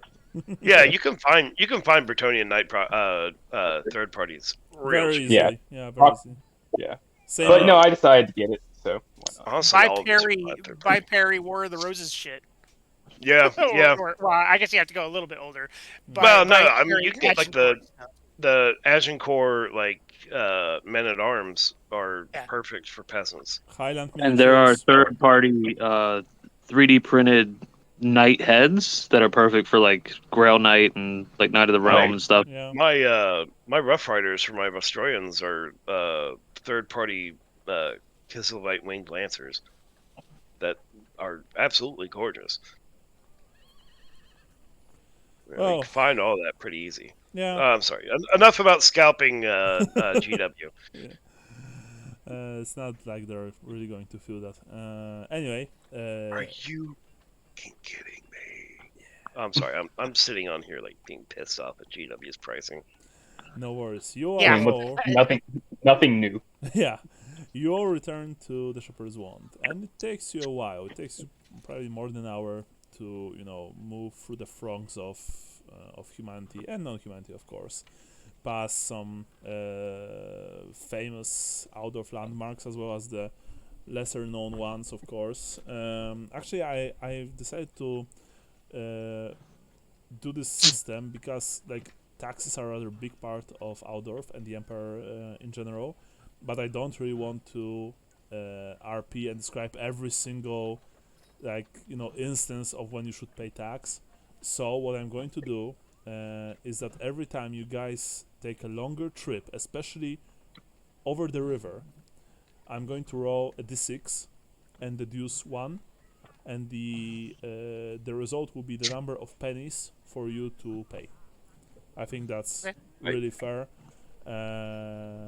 because especially now it's been noted that after the Storm of Chaos, the Empire got very strict on taxation. Obviously, they need to rebuild. So I'm going to roll 2 times, once for Gustav and Johannes, once for Lambert and Gaston. Gustav and Johannes, you're going to pay a single penny each when you're crossing the main bridge, over Reich. And Okay. Lambert and Gaston, you're going to pay 5 pennies each. God damn it. Probably because Gaston looks Alright. important and Lambert is probably his servant. By the way, Andrew, you always, of course, take care of your own money on your character sheet, stuff like that, as well as wounds, fate points. I generally don't check your character sheets, so I'm just, trusting you guys on this. Okay. Is it? Oh no. Oh no, please don't. Oh, not the fucking conversion rate. Every time. Okay, my book is around here somewhere. I'm just gonna pull it out. No, I have it. I'm going to tell you. It's like because I don't have any pennies. God damn it! Yeah. Oh yeah, there's 240 pennies, right? For Yeah. for 1 gold, something like that. Yeah, there's even a whole tax section in the Old World Armory. You can read it. It's on page 14th. I mean, it's on page 14th of Polish version, but I presume that it's similar in all the other ones. So the conversion rate is 1 gold crown equals 20 shillings. 20 shillings equals 240 brass pennies. A single shilling Okay. equals 12 pennies. Okay. So I now have 239 or sorry, not 239. I now have 235 pennies. All right, yeah. I paid 1 gold and they gave me back 235 pennies and change, or whatever it is. I'll figure it out later. Yeah. Interestingly enough, that's for Andrew mainly. In Bretonia, you have, of course, gold crowns, which are named écus, and they are similar to the It's the same exchange rate. Yeah.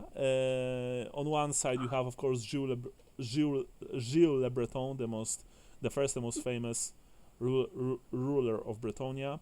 There are silver coins named denar, and they have the heraldry of Gilles, as well as the date of his death. And finally, there are brass coins, which are also called pennies, and that said, they are they're not really made from brass.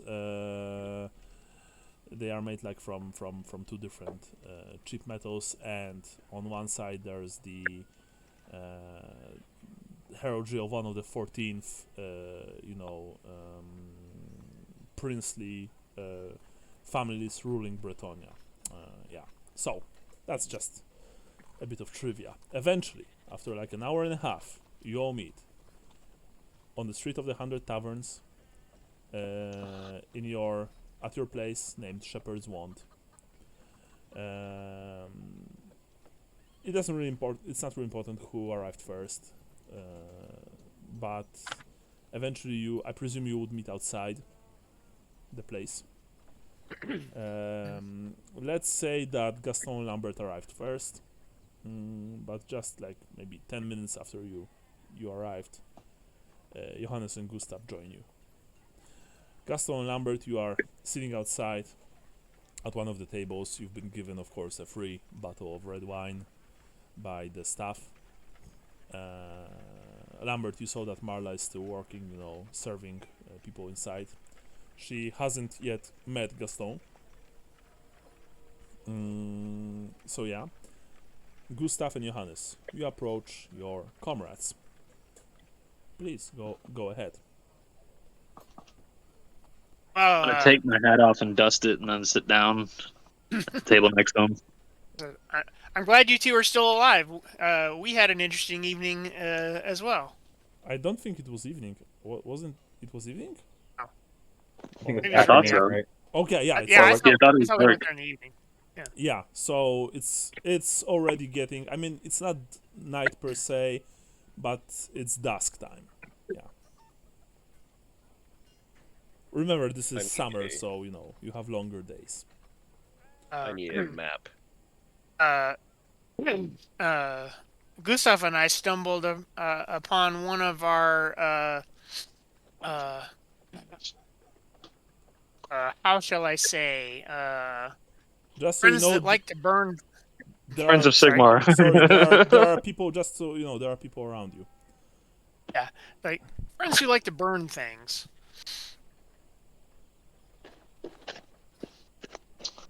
Yeah. I promised her that you would be transparent with what you found in there. And at this point, I think that's probably the best option. Like, aside from What? them being who.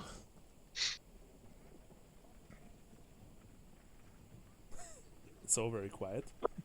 Yeah, I mean, I thought he was going somewhere with that sentence. I guess he's done talking. I mean, I guess me and Johan could be a buffer if you guys don't want to converse with these people. No, I mean, it's the Templars have a history of just burning halflings, and it's not a great thing, and I'm not a fan. You will convey information to us, and we will convey it to them. That's all. But I don't think we should hold much or anything back. All right. So- Well, I need a map of Altdorf, if there is such a thing. Yeah. We have access to. Oh. No, he means in game. He needs Yeah. a map. Oh, okay. In game. That's all I was like, huh? It's right there on the screen. What are you, dumb? I will say this. Can't you carve it into the table? Do what? Yeah, don't do that. This Kicked is out of the where- place once and for all. All right. So whilst we were in this extremely bougie building, and whilst I was playing the part of a dutiful servant to old Gassy here,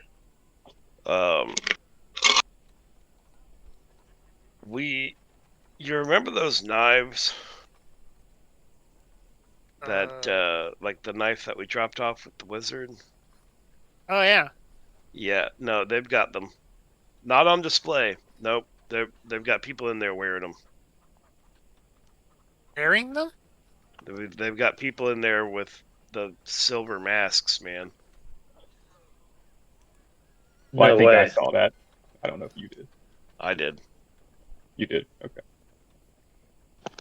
That's right. He saw it first. You just rolled really well, and you also saw it. Yeah, you also Okay, saw it, okay. Gaston. Yeah, you saw it as well. Sorry, for some reason I thought it was just me that saw that. That's all. No. Both of you did. You saw something else, just you. But I don't. Was it the dragon Yeah. scale? Yeah, Yeah, that exactly. sounds, yeah. Also, they have far too don't get me wrong. And I look over at Gaston and it's like, thievery is a hard trade, and any thief that breaks into that building is more than likely going to get killed. There's more steel being worn in that building, I would argue, than in the Reichsmarshal's offices. It's also pretty fortified. I walked around the whole thing. There's only one way in, and that's the way you guys went in. unless there's something from underneath. But So they have built Good a luck. fortress to show off pretty and expensive trinkets from foreign lands to each other. And apparently they have not enough funds to hire more guards. There is gilding on the fucking armchairs in that place. I had food that we would probably pay 5 or 6 silver for at top restaurants. There's it doesn't add up. And there's 2 other. I saw a map, and I don't have access to a map here. That I don't even Finron might have something, but they had red powder or smudging marking over their location and 2 other locations. One on the eastern side of the city near the wall, like right up on the wall, and one on the northern side of the city, right up on the wall. And I'm honestly kind of tempted because things are being smuggled into the city, but there has to be multiple points of entry. I'm tempted to take a trip around the walls of Altdorf on the outside and try and match up where these buildings are located and see if there's a way that they're just getting them through the walls. It's very interesting. That said, I did what I do best, and I'm pretty sure that even though I am invited to return as a servant, that's all I can really do anymore. I asked one too many questions. I have an idea about that. yeah, me too. What? Well, is your idea that maybe Margrund goes in as Eston's servant? No, that's pretty good. That's Mine was something else. Okay. Mine was. Mhm. I noticed all the other townhouses around there. They had spots for servants and deliveries, but this place did not. And I didn't see any deliveries going in through the only entrance we saw on the street. So there has to be, especially if this is the epicenter of where all the shade is coming from. It has to be coming out of somewhere. It's coming out of the sewers. I'm not anxious to go and crawling around in any of that. I don't want to. That I mean, that's beneath sewer. even me. You can always find a job as a sewer jack, but Jesus, man, like, Maybe your little pals can figure you out want some me of to that throw a shit bunch for of us. children into the sewer? No, but they can find out. They can ask around. That's true. I'm still waiting on them to get back to me on the movements of Lady what's her snatch's name? I can't remember. Gaston, you remember that you were also being Arena. told about the party, the meeting, so to speak.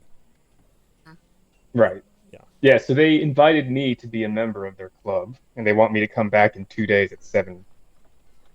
Yeah. They also, Hmm? their big prize possession was a large scale from a black dragon. Was it real? It's hard to say. I mean, I don't know. Like, I don't really know how you tell if something like that's real or not. Did they let you touch it? You should They did not. check the chat. Didn't Margrind tell us to look for the relic that they have? No. No. She didn't? No, Okay. but I thought they had something to keep an eye out for or something that she was interested in. Whoa! Was that dragon scale their elfin relic? I don't believe they said it was their elfin relic. They just showed it to me. They said it was from a battle from a long time ago. They The said, elder races. yeah, they said Oh, that it was exactly. a battle between the elves, older races. Yeah. older Can you races. describe? Like Eldar, I guess. The scale. My bad. Sorry, come again. It was large and Can you I guess- no, describe the scale? Yeah, it was large and black. Hot. Exactly. Well, It was duh. a large black dragon scale. I tried to act like I wasn't. I don't really know shit about dragons, man. Like it could just be just a fucking non-starter, but I mean, if anybody, the wizard might know about dragons. Well, anyway, back to the relic thing. So what has happened is that we did let Margrund know about the dagger. Mr. Witch Hunter friend? Yeah, but we don't say that word or those two words Friend? together. Yes, our friend. Your Witch Hunter blackmailer. Well, it's not blackmail. And also, please stop saying those two words together.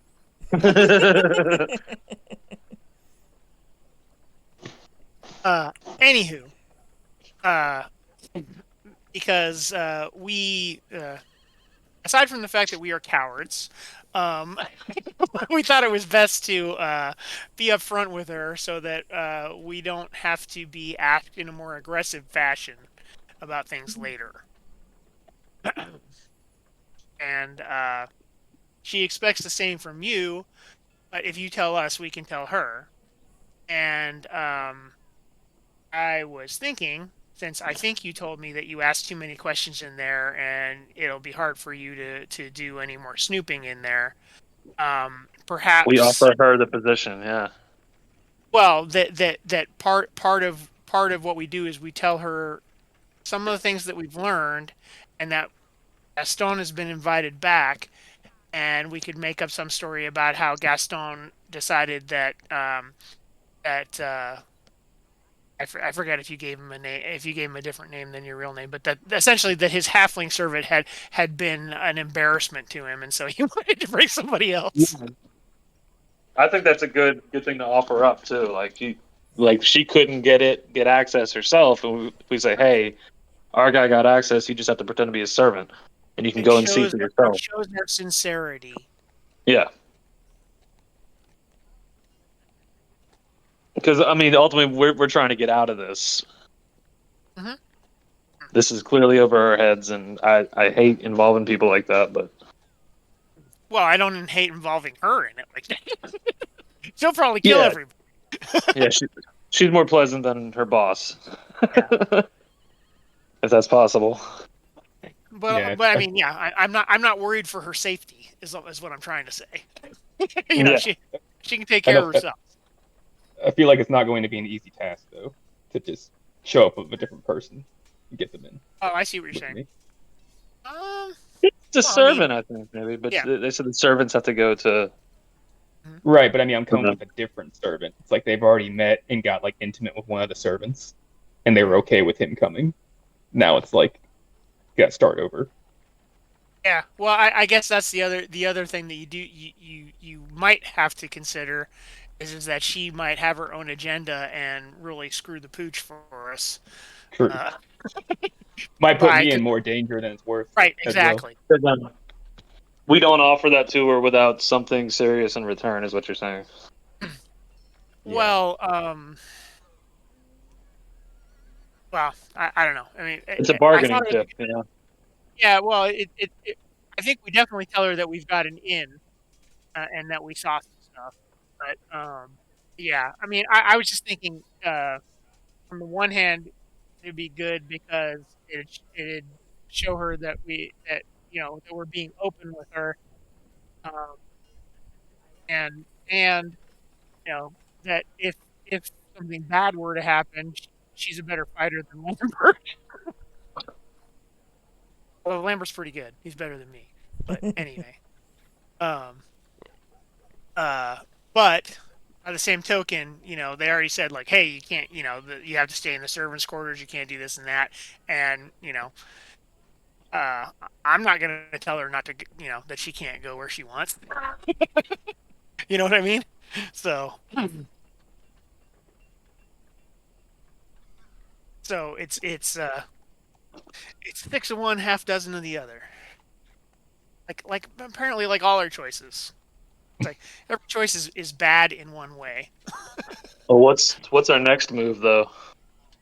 Well, I think, well, we were waiting to hear back from the The kids. our agents, yes, our kids. And I like Lambert's idea of trying to figure out where these places that he saw marked on the map were. Right. I don't know exactly, which is better, doing it from the inside or outside the city walls. I feel like doing it from inside the city walls is better, just because outside the city walls we won't be able to see. Yeah, that's the Where thing. the Outside the city walls, most of the buildings are not seen because the city walls are very high. You can see the spires of the Emperor's Palace. You can see the roof of the Cathedral of Sigmar, but most buildings are completely covered. Just so you guys know, and you would know that, by the way. Is 2 days enough for us to inspect everything? Well, too late to do it today. Well, I think the problem with doing it today is that now it's night, and we've already determined that we don't really want to be out at Oh, night. no. I was saying it's 2 days enough because we have 2 It's days. 2 until the meeting. days. Yeah. Yeah. I would think 2 days would be enough. Sorry. I thought you said today. And would we all go together or we split up again? No, we should all go together. I mean, Only split up when we absolutely have to, like before. Like Right. we couldn't all get into the club. True. but yeah, I think there's safety in numbers at this point, because I feel like old Gustav here dodged Sigmar's hammer on that last encounter. Yeah, it sounds like we should probably figure out those or investigate those 3 points that Lambert saw. And Yeah. I guess in the meantime, maybe we need to figure out what we're going to do with the lady, which you guys know more about than me at this point, because Yeah, well, I think all we have to do is we just have to, and forgive me if I don't, we don't have an actual set date to rendezvous with her, do we, Gustav? I can't remember. Did you tell us we had to come give her information in a certain amount of time? 3 days, I think. No, she told you Okay. that she'll be under this address that she given you For 3 days. for 3 more days. Okay. Yeah. Yes. So, You can we go have there 3. anytime. Okay. Cool. What yeah, Lambert had mentioned earlier about the sewers. I mean, I know we don't want to get our hands or our clothes dirty, but maybe we could hire a rat catcher in that district. Mhm. Who they might have some knowledge of, the workings underneath the streets. Roll common knowledge, Empire, all of you. You can roll wasteland, Gustav. It's because it's practically the same thing. Nice. So we all need to roll it? Yes, please. Okay.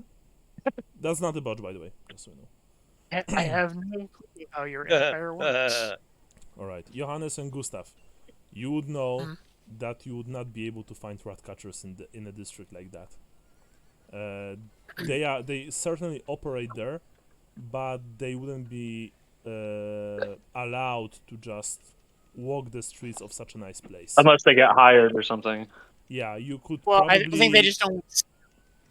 No. What I meant is that you'd probably need to find one in an adjacent district or area or section of the city, and Could we put up a flyer, like a quest flyer for a rat catcher? That's probably a good idea. And then you just need to tell him or her what you want, and depending on the price, they will probably do that. Remember that being a rat catcher is a very dangerous job, and they are notoriously tough people, because sewers in the old world. What district is that again? Sorry, what? What district was it that we were just in with the gold? Number 8. Yeah, I it's. Let me quickly see. we were near the Grand Cathedral of Sigmar, because if that The Temple of that Shalaya. statue thing there is, yeah, Temple of Shalia. It's Yeah. I think it's South Bank. It's the South Bank, honestly. So let me quickly Oh. check. Why I 'Cause can't ping? I am What happens if I using. ping? Oh, there it Mix. goes. Oh yeah, here it is. Hey, you? Sorry. That was me. Yeah, it's South Bank. It's near marked under the Vant, which you actually visited. Not you, Gaston, but the guys did. It's near Zoo Garden.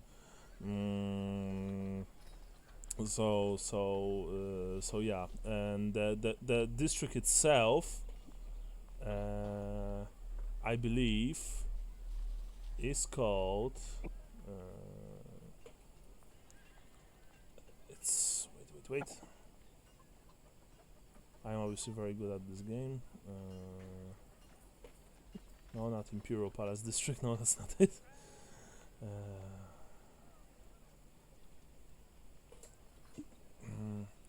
No, not Karl Franz Park. It was marked on the old map. Yeah, but I'm a Donbass. Oh, yeah, here it is. It's no, actually, it's okay. Give me like talk about between yourselves. I'll find it in a few. Okay. Well, so I'm- we only have to I'm making find. a flyer real quick.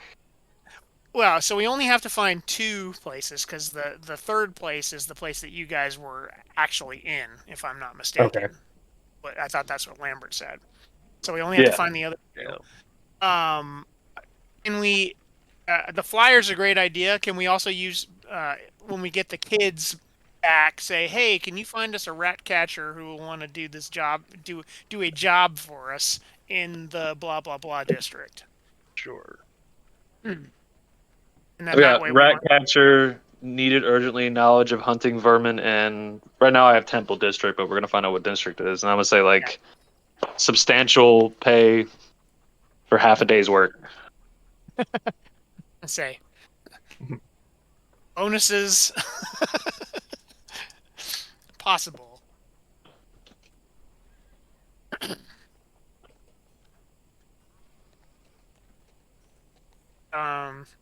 Yeah, and then what else was I thinking? Where should I have him look for us?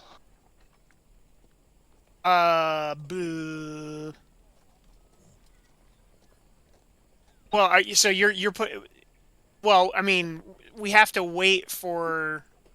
If we're having the kids put out the word for us, then we have to wait for them to get back to us. So that's not going to be till tomorrow, and then we can just say, tell them to come meet us. Like, how about we say tomorrow evening, come and meet us for a drink at the Shepherd's Wand. Unless you want to have it, at the One-Eyed Miller or some other place, so that's not where we live.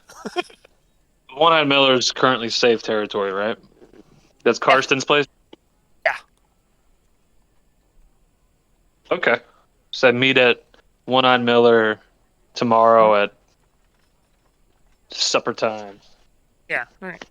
Well, after supper, because he doesn't serve food there. The place is called.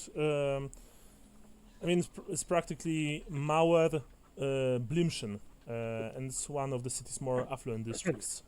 Lots of noble houses there, but also lots of rich merchant houses. Can you put that in the chat? Yeah. You got to figure out how to spell it yourself. God damn it. Mauer Blimschen. Here you go. That's Some kind of bloom. Yeah. Blimschen. Mauser Blümchen. So yeah, that's that. Mauer Blimschen.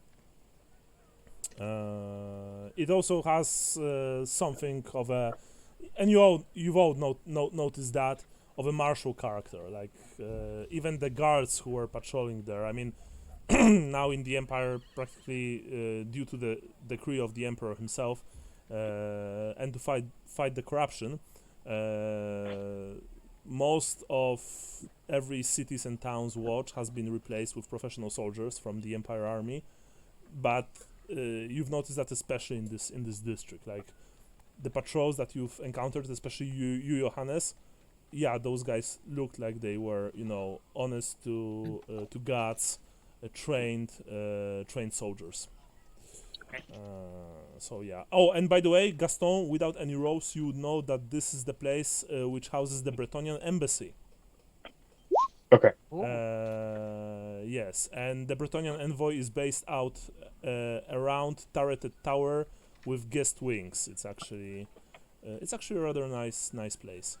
I would guess that Gaston would probably have visited it at least once, ever since you arrived in Altdorf. By the way, Michael, I don't know if you're saying anything, but if you do, we can't hear you. If not, then that's all fine.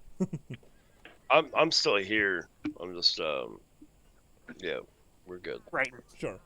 Well, anyway, seems to me like we're kind of at a stopping point for Yeah, for and the day it's anyway. already at 3:30. Yeah. So I think we can end it here. The day is I coming. wrote up a flyer that we could put up later. Yeah. I mean, you can read and write. Yeah, you can read and write, Gustav. So you probably just, you will find a piece of parchment, write it down, and then maybe today, maybe even maybe tomorrow, you put it in Karsten's place, right?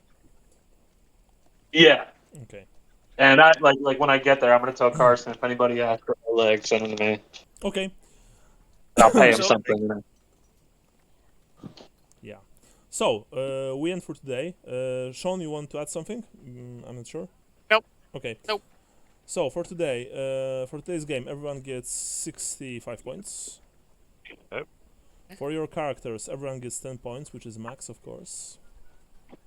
For the place of birth, Gustav, Marienburg, Wasteland in general. I said you could take the kid out of the dead canal, but you can't take the dead canal out of the kid. Nice, that's nice, sure. I honestly was interested if you would comment on Magroon's quips about you being a Marienburger, but I don't think you did.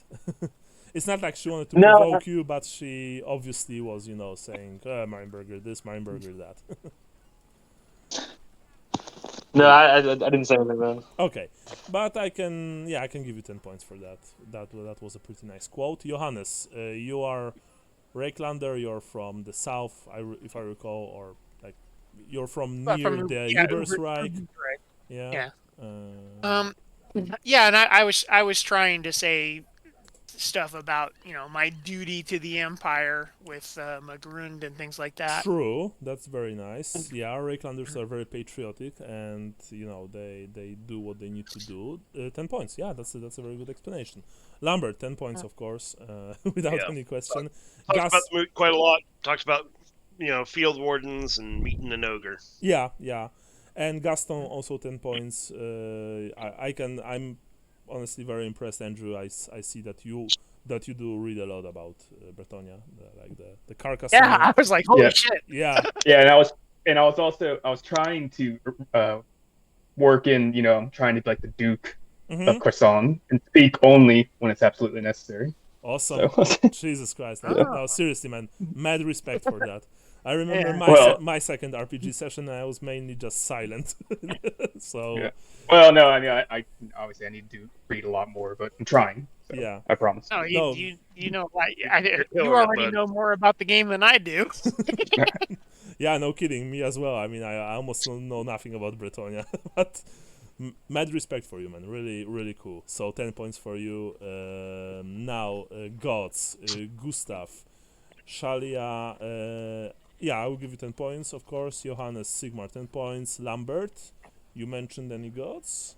I crossed my fingers for the sign of Ranald when I was trying to escape a situation that involved my doom. Nice. Of letting my tongue wander too far while asking too many questions. Very cool. Of course, 10 points. Gaston, Lady of the Lake. Yeah, I don't think I was able really to work anything in with her, to be honest. No worries. So yeah, I thought that I would give you opportunity with the with the pieces of cloth. But yeah, sure. You know, it has to be organic. No worries. Okay. After that, we have star sign Gustav. The dancer. I was trying to. The witch hunter's assistant's super serious, so I was trying to crack jokes. Yeah, I saw that, and I was wondering why you did that, and then I realized that it was the dancer. That was cool. I like that. 10 points for you. Sure thing. Johannes, star sign. Sorry, mine is the Piper, I believe. And so I felt like I was trying to cut a deal with Magrund, like, hey, we'll give you information and Diplomatic, cunning, shady. Yeah, that's very good. 10 points, of course. Very nice approach you had there. And, you know, towards a witch hunter, nonetheless, or at least, you know, a witch hunter operative. So very cool. Witch hunter's apprentice. Yeah, witch hunter's apprentice. I mean, henchwoman, right? Lambert, what about your star sign? Wyman the anchorite, mostly about caution, and for most of our interaction with Howard, I was trying to get information while also dancing around that I think he's genuinely, obviously suspicious as fuck. But also when there were chances for me to maybe get more information from like the side doors that we saw, or meeting up and explaining what we saw in there with Johannes and Gustav when we left, I was quick to be like, no, let's hedge our bets here, guys. Okay. Yeah, good, very good explanation. 10 points, of course. Gaston, what about your star sign? Mine's the drummer, which is, I guess, interesting for a knight because I'm supposed to be excessive euanistic and celebratory. Yeah. Yeah. So I mean, I guess, you know, I drank and ate a bunch of stuff. That's true. I would not say I was very loud. That's also true, but I think I will give you 5 points for that. You partook in drink, in you know, in food. Like, I mean, the Bretonnian knights, they're not really what's the word, ascetics. But again, of course, you know, depending on the vow and the general disposition of every individual knight, some of them might you know, not eat too much, not drink too much, stuff like that. I can give you 5 points for that for now. Now let's go with dooming. Gustav, what about your doom? My doom is thou shalt suppeth from the cup of corruption. I didn't do anything specific to it, but I tried to avoid the usual when we're having drinks. Like it's like I hate doing that at this point. I'm trying to figure out new ways to do it. So I avoided that at the end when we're all having drinks. I'm like, I'm not gonna do my doom with this. So I would say, I don't know, 5 points sounds good in this case. Yeah. Sure, yeah. I made a conscious point. Remember that you can be very creative with your doomings and star signs. It's really up to you, because the descriptions are mainly suggestions, of course. Johannes, what about your doom? Tie not the ribbon nor feather wear, yea, the peacock is thine enemy. I don't think I worked anything in on that today, honestly. Remember that you can find a new doom. You just find an old woman, you pay her, and you know, she can give you a brand new dooming. I'm not saying that it's say easy. like, it's dysentery. Yeah. I'm not saying that it's easy, Sean, but if you think that you have trouble with that, maybe you should, you know, consider this. If you want, of course. Yeah. It's up to you. Well, so part of the problem is I like the Doom. I think it's interesting, but without being like the kind of character who can pick fights with people, it makes it harder to be like, hey, fuck you, fancy man. Yeah. You can be the type that picks the fight and then disappears into the crowd. Oh yeah, there's even a whole career that does that. Essentially, I don't remember the name. The agitator. Yeah, the agitator. Yeah. I think the agitator is. Okay, yeah. So yeah, I didn't saw that today, Sean. But you know, hopefully next time. Lambert, you're dooming.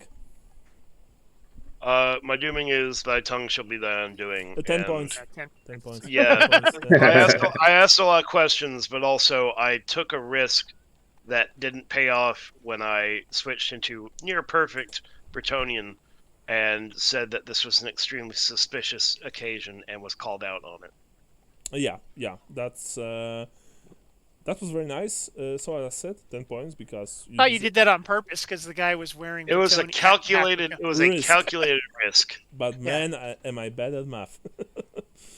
Yeah. As the meme says. And finally, Gaston, what about your dooming?